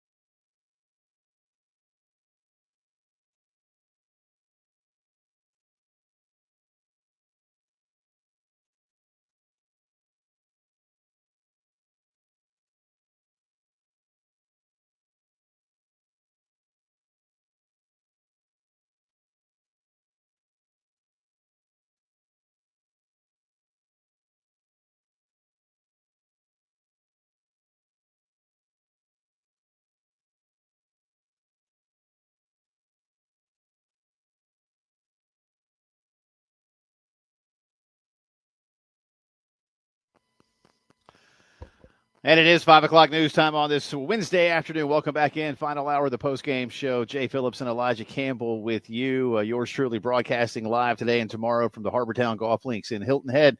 And Elijah Campbell back in the studio in Columbia. Again, this is a reversal. Elijah got to go to the Final Four. I get to come to the Heritage. But I don't get to play golf. Yeah. So that's the bummer. No golf for you. Yeah. Yeah. What if I just took a 9-iron over here near the 18th green where I am and just walked out and hit a couple? What are they going to do, you think? You know what? If you just act like you belong there, then maybe you can get away with it. As someone who did work concert security for a few years while in college, I can tell you sometimes the best trick to get anywhere you want in those type of events or settings is just acting like you belong there. Don't look nervous. Say hi to people. Act like you're just going to work. The thing is, golfers they're kind of like NASCAR. They got shirts with all kinds of sponsorship logos all over them. Right. And I don't have any of those. Well, that was your mistake for not packing one. Well, that's true. And I don't think they sell those in the clubhouse. They sell a lot of stuff here with Harbortown logo. A lot of stuff with the lighthouse. It's kind of like the Masters is kind of ubiquitous, with the Augusta National logo on everything. Yeah. They do that here too. That lighthouse is on everything. What do you want? And that lighthouse is on it. What brand of golf clubs do you use? What are the take? I play TaylorMades. Okay, so what you should have done was just bought a bunch of TaylorMade hats and shirts, bring your clubs, and then it's all matching. And then, you walk, past security, gave a little head nod, maybe a tip of the cap, and then maybe you can get away with cheating a shot on the course. I want Jim Nance to have to call me out on Sunday.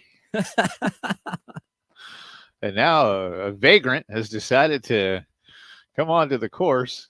See, the person to call that would be Kevin Harlan. That'd be the perfect person to call that. Jim, you never know what you're going to get.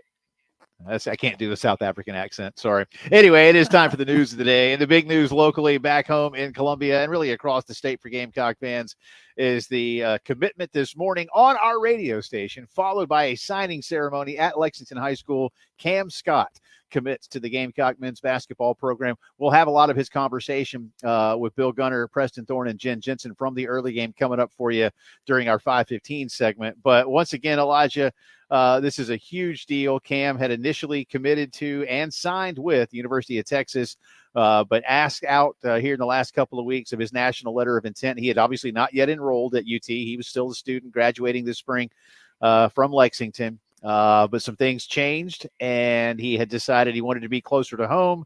He had already felt very good about South Carolina, but felt good about Texas as well. Why is this such a big deal for Carolina basketball in 2024? It's a big deal because you get yourself a bona fide scorer, a guy who proved at a pretty high level, whether it be at high school or in the EYBL, which is the Nike, summer circuit, or AAU, if you will, that he can score at all three levels. He's good at putting the ball on the floor, being able to create his own shot, be able to create shots for others. He's good in catch and shoot. I really liked watching him shoot in transition. He's got great athletic bounce, right? I mean, he can put on a show. And there was a lot of instances where, at the South Carolina Live team event that, I got to attend when working for the Lexington County Chronicle, I got to cover that event, pretty thoroughly. And, when he played, the gym was packed. There's in that facility in Rock Hill, there are like 15 courts in there, right? Everybody was crammed in to see whichever game he was playing. He's a gamer. He is a tough shot maker. He's a guy who can absolutely score the hell out of the basketball. And that's a type of freshman that would get a fan base excited and be able to help you right off the bat, right? I mean, you're losing somebody in Michi Johnson who was able to get 20 on any given night and be able to help whenever you needed a bucket late in the game, somebody you can default to if you needed to. Salon Cooper was a good catch and shoot guy late in the shot clock, somebody who, if you needed a bucket and, the shot clock's winding down to 5-4 and, you're swinging it on the perimeter, he can catch and shoot and knock it down. You're losing both of those guys. You need to be able to replenish yourself with some wing scores. And look, I know we say on this program all the time, more good players, but in basketball in 2024, more good 3-point shooters. And if you have a guy who can do it off the catch, off the bounce, somebody who's going to be able to be a one-man offense if you need it, that's going to be a huge boost. That's the type of stuff that can translate to success right away. I don't want to put, too much pressure on him, but I could see him starting. He's that type of scorer. Now, defensively, there's going to be an adjustment period because there is a level of defense you got to be able to achieve to get on the floor for Lamont Paris. That defensive excellence is what helped them pull off upsets last year, at Tennessee and helped them slow Kentucky's offense down whenever they played here. And some of the biggest wins that they had last season came because they were able to get stops whenever they wanted to. Lamont Paris teams are very fundamentally sound on the defensive end. That can be taught. And so that's one thing, that he's going to bring right away is just the ability to score the rock. And I think that's one thing that, if this team is missing in terms of the departures from last year and what the roster is looking like right now, you need a good go-to scorer. And I think Cam Scott can be that good go-to scorer. Yeah, it's going to be fun. And again, we've talked a lot about it, and I don't want to make it sound like the end all be all, but when you can have a team that is built around South Carolinians as well, you've seen really good success with that in the last 30 or so years at this school, when you've had a really nice core of kids from here. It's been when some of the best teams have been on the floor for South Carolina, going back to George Felton, Eddie Fogler, a couple of Dave Odom teams had the Final Four run with Frank Martin, and even this season. And again, I know, as we say, it was a long route for a guy like Talon Cooper as a South Carolinian to get back to USC, but he did. So I think that's encouraging too. But we'll have more from Cam coming up for you in just a little bit. Gamecock baseball wins last night at the Citadel. Final score 4-3. Will Tippett continues his hot play at the plate, which has been fantastic for him and for the Gamecocks. South Carolina has now won 5 of its last 6. They are 26-11 on the year. 8-7 in conference play. Obviously, last night, a midweek non-con game, 4-3 the final score in Charleston against the Citadel. Will Tippett, the only Gamecock to have multiple hits last night. 3 freshman pitchers went last night, but it was Garrett Gainey that got the 2-inning save for South Carolina. The Gamecocks never trailed in this one as they go on again to the 4-3 win. Number 2, Arkansas, coming to town this weekend for a series at Founders Park and the Gamecocks. So that'll be the first of 7 straight home games for South Carolina starting next week. If there is one saving grace, Elijah, for these next 2 series, when you are literally going to be playing the 2 best teams in conference play, or at least 2 of the 3, because I want to include A&M in there, so Carolina, you get them at home, and that's got to matter with Kentucky being the opponent next weekend. So Gamecock fans need to get out there and help that ball club take advantage of being in Columbia, because none of these games are going to be easy. No, absolutely not. And one thing that makes me feel better, if you're a Gamecock fan, seeing Garrett Gainey get the type of save he had last night has got to make you feel pretty enthusiastic, because we're still figuring out roles for this whole pitching staff, man. I think, I know we talked about Will Tippett in the last hour and what it means for him to be able to start getting on base consistently. The home runs are gravy, but the fact he's getting on base more consistently is helping round out the lineup. But if Garrett Gainey can continue, if he can channel what he did last night and what he did early in the season, because there were some bumps here this season, or here lately, in the last few series where, he wasn't maybe as lights out as he was early on in the non-con slate in the season. If you can get him to get his swagger back a little bit and make sure that he can get back into the mindset of being a lights out closer of games, you would like to be able to get into the 9th inning and have maybe a 1 or 2 run lead and feel like that sucker's safe with him on the mound. Right. And I think, seeing him do what he did last night has to be a little bit of a boost for him to where if you can take care of that 9th inning spot, maybe some of the other bullpen pieces can fall into play. But you're looking for a lot of stability in terms of what your roles are right now. I think one thing that I took away from last night was at least the positive of Garrett Gainey shutting it down when he did. Yeah. No, I think that role solidified. And again, Tippett getting his bat back together, the lineup becoming a little more stable in terms of the 1 through 9. All positive signs for the Gamecocks, but those positive signs have to translate to wins against, again, not only 2 of the best teams in the conference, but 2 of the best teams in the country. As again, the number 2 team in America, Arkansas, comes to town this weekend. Continuing our integrated media headlines of the day on this Wednesday, big news from the NBA. We've discussed this a couple of times already today, but for those of you just tuning in and did not hear, you may not have heard of Jonte Porter. His brother, Michael Porter Jr., may be more famous to you. But Jonte was a 2-way player for the Toronto Raptors, played a little bit in the G League this past season as well. But it was announced today that Commissioner Adam Silver has banned Jonte Porter from the NBA. This is because an internal investigation, of which the federal authorities are now also involved, did reveal that he had both bet on himself and had disclosed confidential information to bettors, that he limited his own participation because of a prop bet in at least one game and did bet on other NBA games while he was officially playing in the G League. The statement from Adam Silver reads in part, quote, "There is nothing more important than protecting the integrity of NBA competition for our fans, our teams, and everyone associated with our sport, which is why Jonte Porter's blatant violations of our game rules are being met with the most severe punishment." The NBA investigation found that Porter had revealed information about his own health to a known sports bettor ahead of a game in March against the Kings. Another bettor privy to that information then placed an $80,000 wager on a same game parlay that paid out a total of $1.1 million, but it was flagged by DraftKings and the payout never actually was paid. The league also revealed that Porter placed at least 13 bets on NBA games, totaling more than $54,000 in bets placed and a net proceed of more than $21,000, which in and of itself, Elijah, is not a lot of money, but it could have been a net winnings of $21. Mm-hmm. And you still are just, you're going way past what is allowable and ethical, even, if you will, in a situation like this.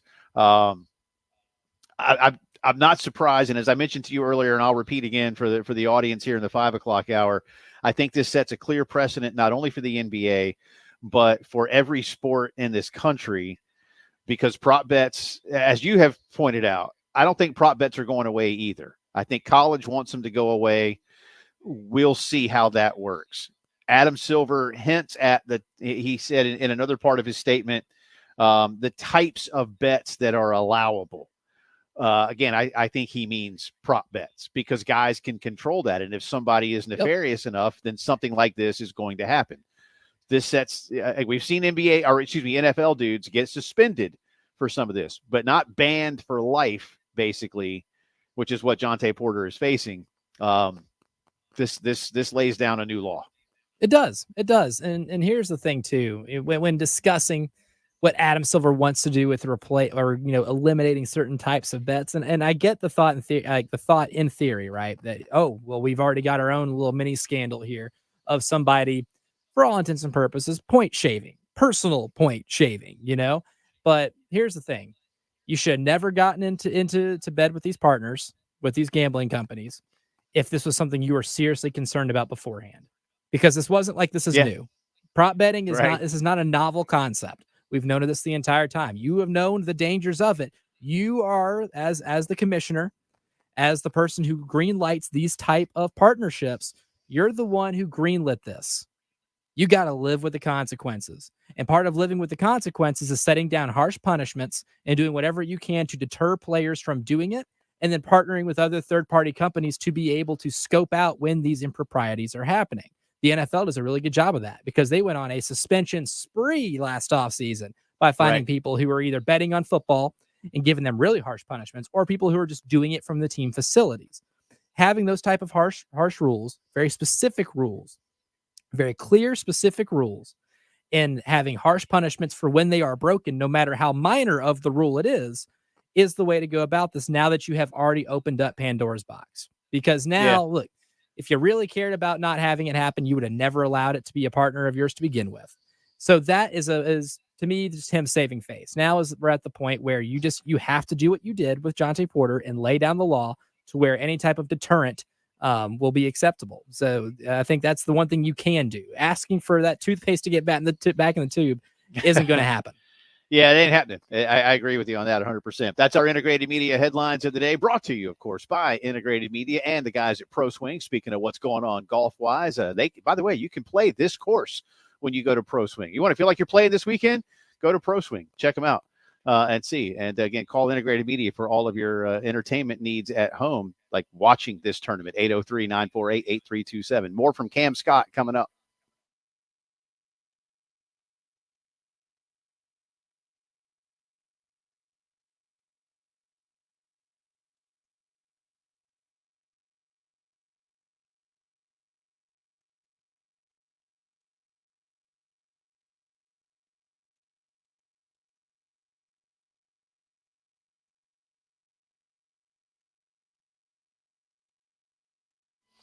Palmetto Citizens Federal Credit Union, been helping customers all across the state of South Carolina for 85 years. All of your banking needs can be there: checking, savings, credit cards, car loans, mortgages, home equity lines, student loans, whatever you need. And you homeowners especially looking to make home improvements, take advantage of lower rates and fewer fees at Palmetto Citizens, and then unlock your home's equity. Then access that line of credit over a 10-year draw period. Kids are getting a little older, need that second bedroom, second bathroom, playroom. You need a place to get away from them for a bit. Hey, we all get it. Then do that. Don't borrow one time. Pay as you need it over a 10-year period. And again, for all of your banking needs. My wife and I are customers of Palmetto Citizens, have been for a while now. We use the Millwood branch, but they got 14 convenient locations all across the Midlands. Or you can apply online and learn more when you visit palmettocitizens.org. Great people to work with. Palmetto Citizens, achieve your potential.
I'm proud to announce that I am now a Carolina Gamecock and will be joining the Gamecock.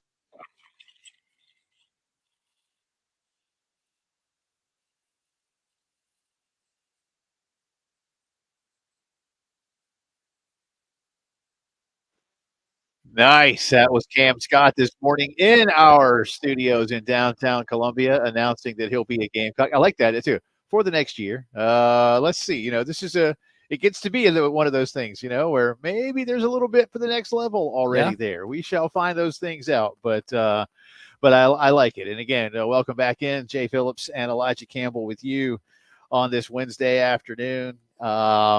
This is a big get, and this is a kid who, by most services, was a top 40 player.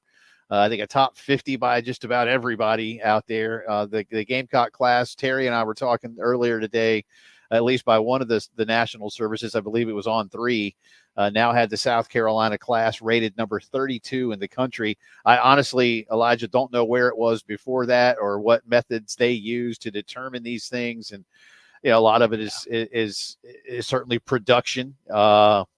You've seen the eye test on multiple occasions, and I want you to reiterate some of that for folks this hour about some of the things you've seen in Cam Scott's game. But it's big because this is somebody who initially, wanted to go to a place where he could have a big spotlight on him, and he could have gone to a lot of places where there's a big spotlight on him.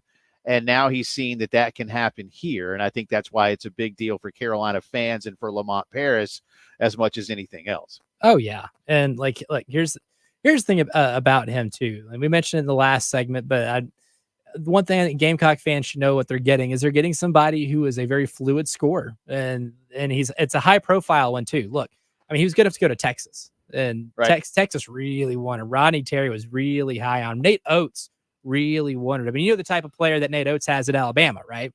Yeah. Like, Nate Oates was at a majority of the summer events, on the EYBL circuit, or he even came to the South Carolina Live team event, right? And that's he came in for one person and one person only. That was to watch Cam Scott, and then left. And he got a pretty good view of it. Nate Oates really wanted Cam Scott. I know the interest there was really, really high. And because he's that type of player, right? And that was, throughout the recruitment process, when I was, covering the process, one school that I would be very public about, where I'm like, oh, he would fit really well, is Alabama, because of how well he runs in transition, how well he plays in the open floor, how well he can shoot in transition. That's a really important skill. That's a skill that Alabama lives on, as we've seen. It's a trait that a lot of their players have that took them to a Final Four and had the number 2 offense in college basketball. He is a lot of fun to watch when it comes to either, catch and shoot, putting it on the floor, breakaway dunks. Like, the guy's got awesome athleticism. He's built to play well at this level. And you'd like to see him put on, some pounds. You'd like to see him get in an SEC weight room for a summer. I think there's going to be an element of strength and conditioning that he's going to have to work on this summer. And he was open about it this morning. He told Bill Gunner about it on the early game about, he's one of his first initiatives will be to get in the weight room, add some muscle, because the contact you're going to experience once you get to the first scoring level in the SEC is going to be a lot different than it is in, 5A high school basketball in South Carolina or on the EYBL circuit. So he's got a lot of skill, and he's got a lot of profile stuff attached to him. And it's one of those gets that can help transform how you play. How many wins does it result in? I don't know. That's early to be seen, because we got to see how he assimilates into the offense. We got to see how things, change around him, what the rotation looks like too. If you're able to bring in, I mean, look, one of the best things they can still do is hit the portal for an all-around true point guard. Yep. And, there's reported interest with Mount St. Mary's Dakota LeFew, who was, top 230 in the country in terms of assist rate, and a guy who is really good at finding open cutters. Cam can move well without the ball too. Like, that's one of those things that when I see a couple more pieces around him of what the starting lineup's going to look like, because if I'm projecting it right now, which I wrote them all out, and I kind of have a projected starting 5, and obviously subject to change. Jacoby Wright, Cam Scott, Zach Davis, Miles Stute, Colin Murray Boyles. You like that starting lineup, right? You like it. Yeah. Is it better than last year? You don't know, but you have a lot of the pieces that you liked last year, and then you can bring Morris Ugasuk off the bench. Hopefully, he developed a little more over the summer, and Trent Noah the absolute sniper that you have from Kentucky, who shattered all types of Kentucky high school basketball records this past year and put up one of the best individual runs in Kentucky's Sweet 16 tournament, which is one of the, I guess, higher profile high school state tournaments in the country. You like what you have there right now. There's still room to add a couple more players in the roster spot. We'll see how Arden Conyers is now that he's not a red shirt. I expect him to be in the rotation a little bit.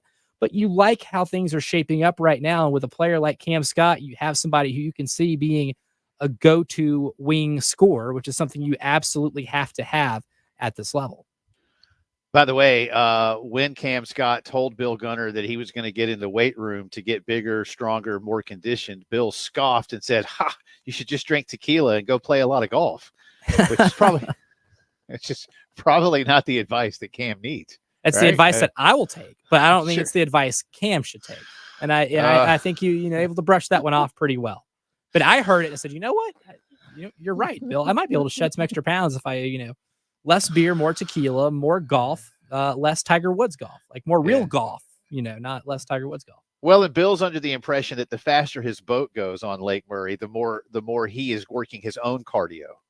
Yeah, you burn extra calories if the boat goes faster, right? Sure, I think so. I don't know. That's what I learned from Bill. Well, that's why Bill's doing it, is so we can learn more stuff. This is research, and Bill's doing the scientific community a great favor by doing this. No, we're glad that Mr. Gunner was able to get this done. And I tell you what, let's hit a break. I got a couple of more good cuts from Cam Scott from this morning that we want to share with you. And we'll also give you what the latest is across the baseball calendar in the SEC, drive around the SEC, but more with Gamecock basketball and Cam Scott when the post-game show continues.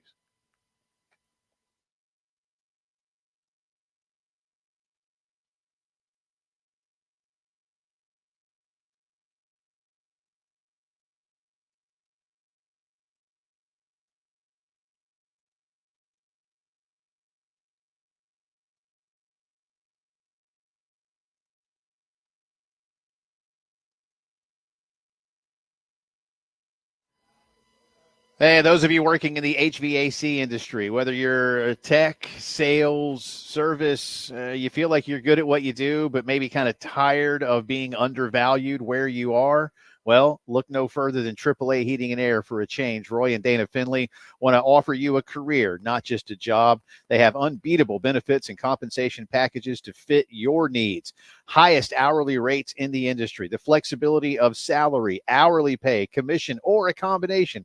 Plus company vehicle, company phone, company tablet, insurance, 401k, paid vacation, and much, much more.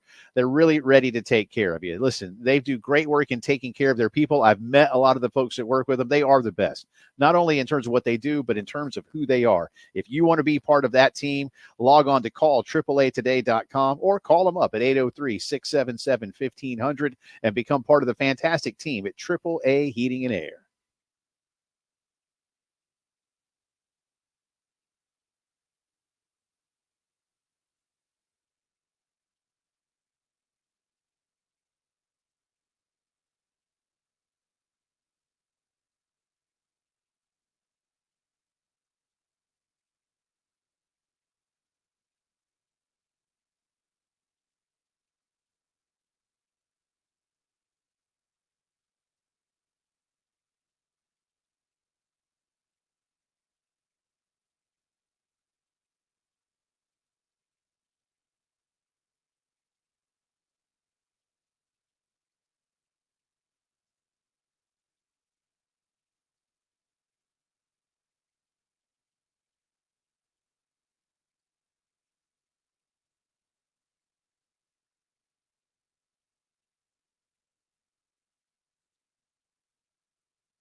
From the WIS Traffic Studios, I'm Elijah Campbell. The few accidents to report to you that are causing some issues on the roadways here this afternoon.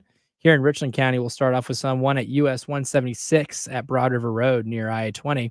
We have another one on I-20 westbound at the Fairfield Road exit. That's exit 70.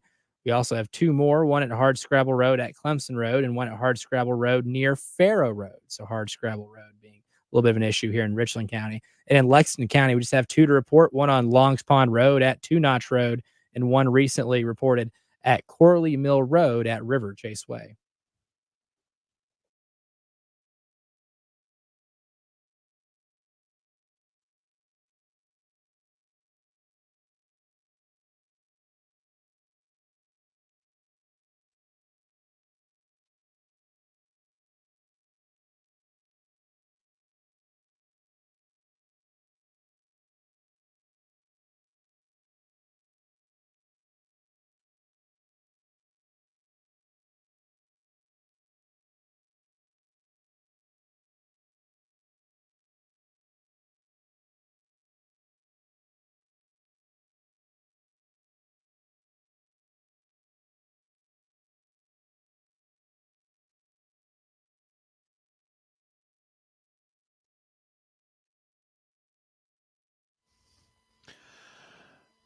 And it is Drive Around the SEC time on this Wednesday afternoon. Welcome back in. Jay Phillips, Elijah Campbell with you. I'm broadcasting live from Harbortown Golf Links ahead of the Heritage. I'll give you some of the more notable tee times and pairings coming up in our final segment. Looking forward to it tomorrow. Got a couple of good ones. And Scotty Scheffler is here, and he is going to be playing. There was, of course, the concern last week about his wife giving birth. And I suppose, Elijah, that could still happen. We'll talk about that in just a little bit. I would expect.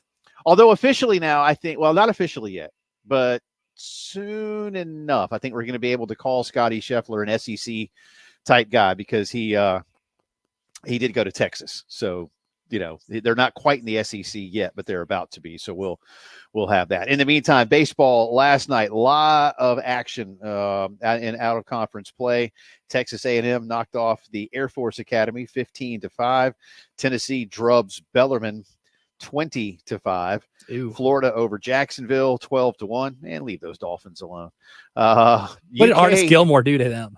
I know, right? UK and I still keep. By the way, one of the great stories in the history of college basketball is that Artis Gilmore led JU to the Final Four. But was it 1971 or something like that? It was, and that was the first year that the NCAA counted blocks as a stat.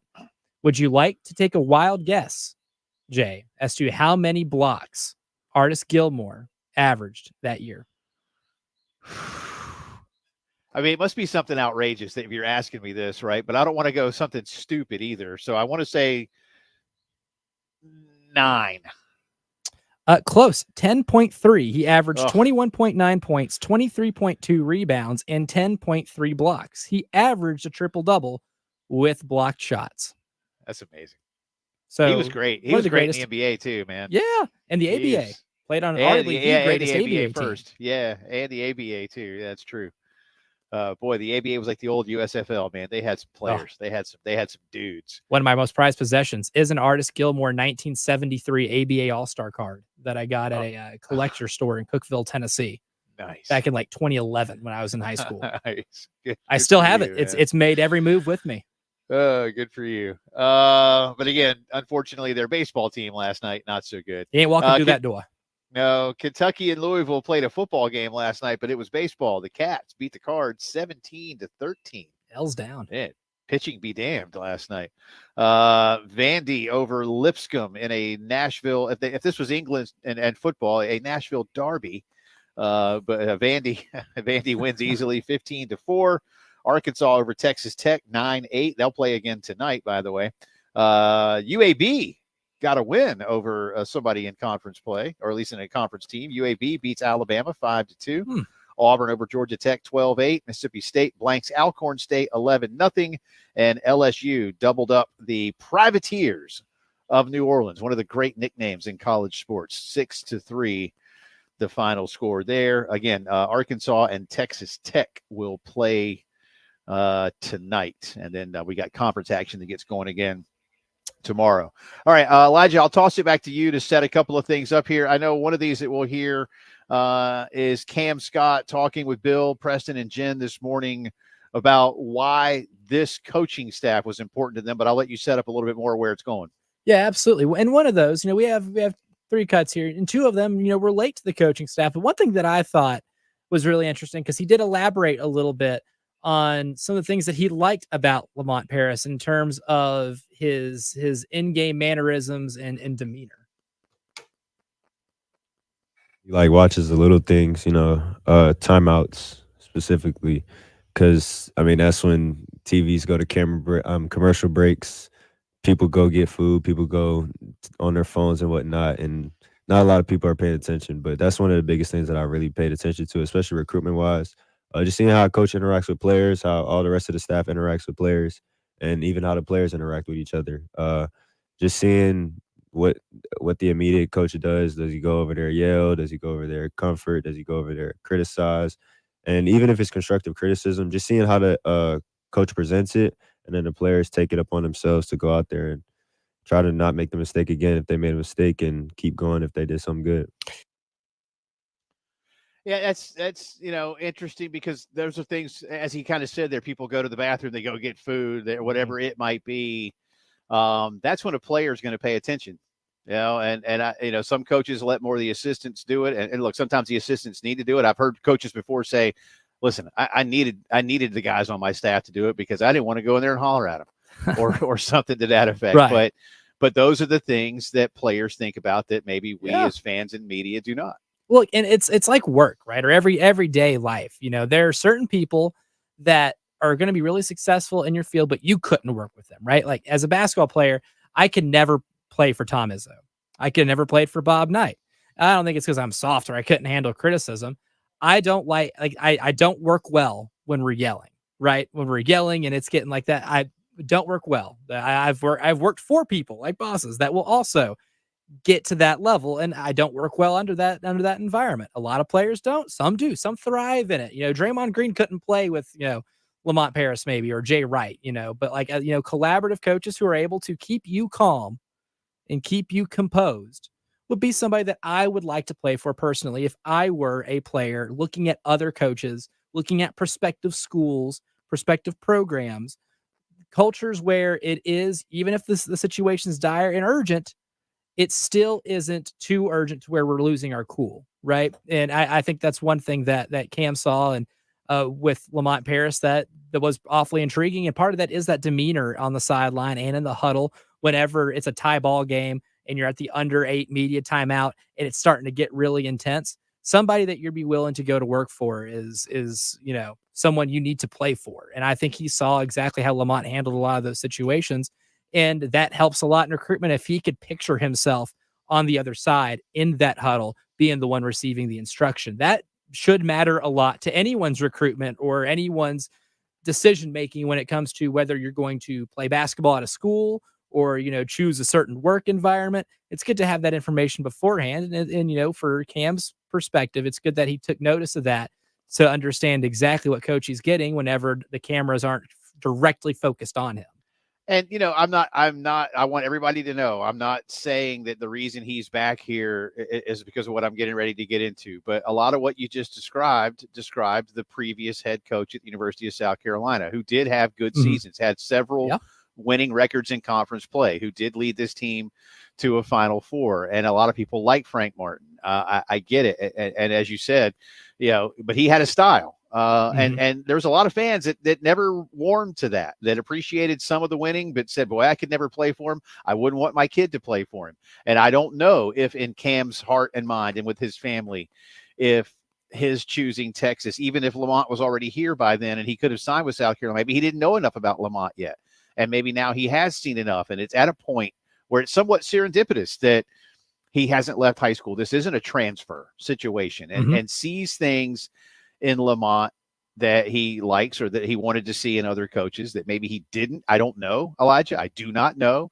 But the Frank Martin staff was on him from an early age because this kid's been a bona fide star his entire high school career. So it's just interesting. That's all I'm saying. Yeah. It's interesting and worth pointing out that there are, because there's a huge contrast in who Frank Martin is and who Lamont Paris is. There is, regardless of school that they're coaching. Yeah, and like demeanor, it goes a long way. And look, the coach is someone that you're going to be with, spending a ton of time with, for whether it be 1 year or 2 or maybe 4.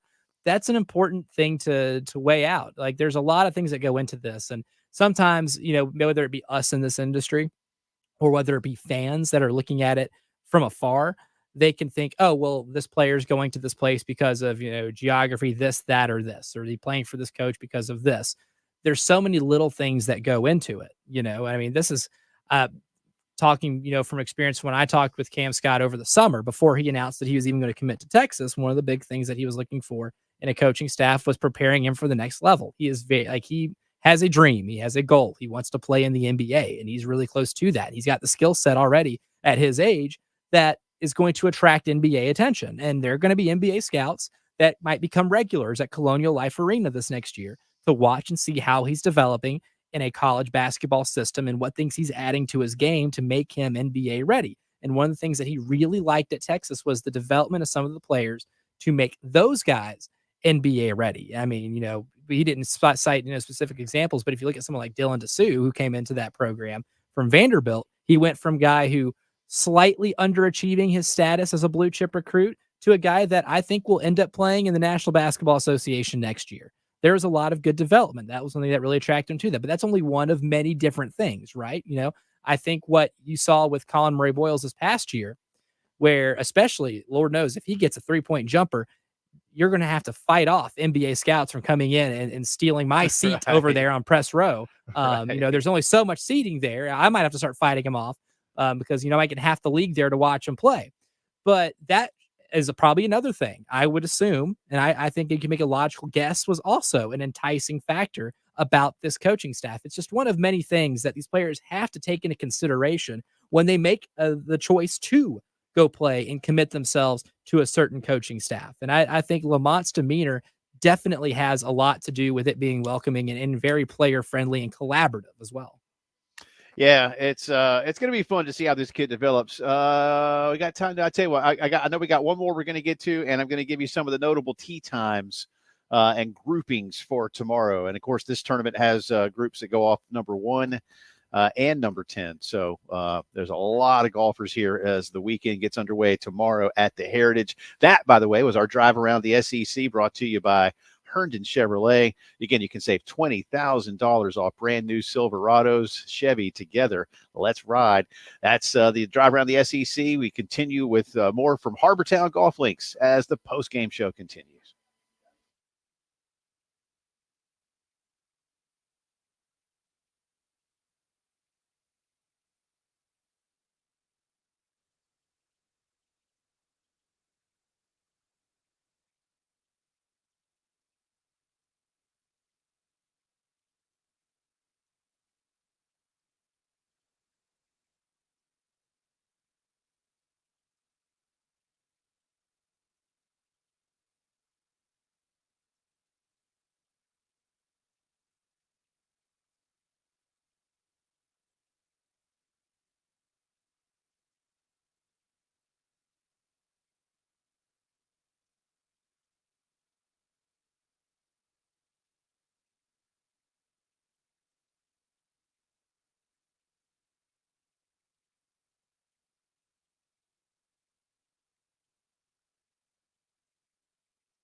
All right, welcome back in. Post-game show continues on this Wednesday afternoon. Jay Phillips, Elijah Campbell with you, 12 minutes in front of 6 o'clock here on a Wednesday. Again, the Heritage gets underway tomorrow. Don't forget you can go to 1075thegame.com, by the way, and get the new craft beer card, $30 at 12 different breweries all around the Midlands. It only costs you $79, but you get $360 in beer. And that's my kind of math, kids. That's my kind of math. Do the Terry Ford clicky, spinny thingy at 1075thegame.com where it says sweet deals and go buy yourself a couple of beers. Be careful out there. That's right. It's a good deal, though. It's a great deal. I thoroughly enjoyed it for the week that I had to use it. All right. So one more here. You've got a couple here. I'm leaning on Elijah as I am in Hilton Head and he is in Columbia. But the last one of these Cam Scott cuts from this morning that you feel the audience would benefit most in hearing when it comes to the announcement that he's a Gamecock. So much power at the tips of my fingers. But yeah, I think, another interesting one is, he was asked, about the team coming together, and he shared some of his thoughts about his potential teammates. Definitely not the same, the SEC and high school basketball, but I feel like as a leader on the team, just talking to the team and being like, all right, we got to sit down and have this conversation. We have one end goal in mind. What are we going to do to get to it? And for just to see the guys buy in, I feel like I saw similarities in South Carolina's men's basketball program. You just saw a bunch of guys that really wanted to work together and, do the best they could, go out there, win an SEC championships, fell short of the regular season championship. But, just have that one goal in mind. And for everybody to buy in, I feel like it was something special. So, again, that's part of – and this is now only about Lamont. This is about nothing else that has come before, but that's what's being built. And I think you could really feel that. And I think that's important to a lot of these guys in this day and age. And there's – here's another thing too. I want to be careful how I say this, I guess, Elijah. But, certainly there could be a couple other guys that have an opportunity at the next level. But Colin Murray-Boyles is on everybody's radar these days. Mm-hmm. And now Cam Scott's going to be on everybody's radar these days. That doesn't happen very often around here. How important is that in terms of what they're trying to build? And the guys that can feed off that, whether they do have a more legit opportunity or not. I think the biggest thing is it's going to, more than anything, it's going to raise the expectation, right? You have two dudes that have legitimate NBA aspirations that are local players with legitimate NBA aspirations, and you automatically raise the talent level. BJ Mack, talented player, but you know what? You could even say that someone like him maybe overachieved at this level because he might have been a little undersized height-wise at his position, but he outplayed that expectation. Talon Cooper, even though he was one of the leaders in the assists per game in the Big Ten the year before, outplayed maybe a lot of people's expectation about him. This team did a really good job of outplaying the expectation. And when you're picked last in the SEC, sometimes it's not hard to outplay that expectation, but it is hard to be able to outplay it enough to get to where you tied for second in the entire conference, a conference that, mind you, was one of the best three in the country all season long from top to bottom. So now you're going into this year with the expectation of having a lot of those core players back. You're missing a lot of big pieces, sure, but you're still bringing back a lot of core pieces. You're bringing in a blue chip recruit, and depending who you bring in from the portal, it's going to look a lot different along with the burden of expectation. And that's one thing that a lot of coaches who coach teams that have breakout years can sometimes struggle with. I think the best example, obviously it's an extreme example, but Florida Atlantic from last year to this year, the biggest difference going into the season, because they had the exact same team, minus one player who came off the bench in Michael Forrest. But other than that, they had the exact same team. And Dusty May admitted in an interview with John Rothstein right before the NCAA tournament that there was a trying to think of the best way to put it, not shortcutting the process, but there was a sense of, oh, hey, we went to the Final Four. We know what we're doing. And there might have been shorting the process. All of this is process oriented. You got to be process oriented to be able to yield results in a 30-plus game regular season, especially when you play a good gauntlet of a schedule in conference play. But Florida Atlantic obviously was a lot worse last year, especially on the defensive end. In the regular season, that was a team that did not deserve their at-large bid in the slightest bit, and laid an absolute bleeping goose egg against Northwestern in their first round game. And they were not as cohesive offensively. They were not as tuned in together defensively. And one thing that Dusty May cited, and he didn't accuse his team of this directly, but he mentioned to his team that the Pat Riley quote, or the Pat Riley, I guess, philosophy of the disease of me. Once you start winning, people want more of theirs. And he thinks that he thought that his team was starting to fall into that a little bit at the latter end of the month of February. This team didn't go to the Final Four last year, but they went to the NCAA tournament for the first time since 2017. They were ranked for the first time in a long time. They were almost in the top 10. They did a lot of things that South Carolina Gamecock basketball doesn't traditionally do on a year in, year out basis. The expectation will be there now. And getting a recruit like Cam Scott to come in off the bat is going to raise that expectation. And I think that's good for the programs. That's what good programs have. Good programs have good expectation, high expectation. But now is the challenge of being able to push it forward into the future now that that tag is on you. That's, I think, one of the more fascinating elements of this. Is not just that you're getting a really good player, a player who's going to probably play in the NBA one day. You're getting a player who is going to automatically raise the expectation of what your program is going into next year. Yeah, and again, I will continue to reiterate this for whatever it means to people, and it can mean different things to different folks. But a quality kid from South Carolina. Yes, he's from the Columbia area, from Lexington, but so many kids that have come in have been great, but so many have left. Can you get, like Shane said today to you and me, getting more of those kids to stay home and believe in what you're doing? It's working for Dawn. Can it start working for Lamont in men's basketball? We shall see. Let me let you know, too, tomorrow here on the program, Trip Eisenhower of the Golf Channel will join us around 3:30 to give us his take on what's going on here at Harbortown. Some of the big tee times tomorrow. There's a lot more of them, obviously, but looking tomorrow at the schedule, Jason Day will be on the tee at 9:35 with Eric Cole. 10:10 tomorrow, Lucas Glover, of course, very popular around here. He'll tee off with Siwoo Kim. At 10:30 tomorrow morning, Scotty Scheffler and Jordan Spieth. Yours truly may be following those dudes around for just a little bit, if I can fit in. Max Homa and Tommy Fleetwood about 20 minutes later. Justin Thomas and Kevin Kisner of Aiken in the University of Georgia at 11 o'clock. And a little bit later on in the afternoon, Rory McIlroy will be going off.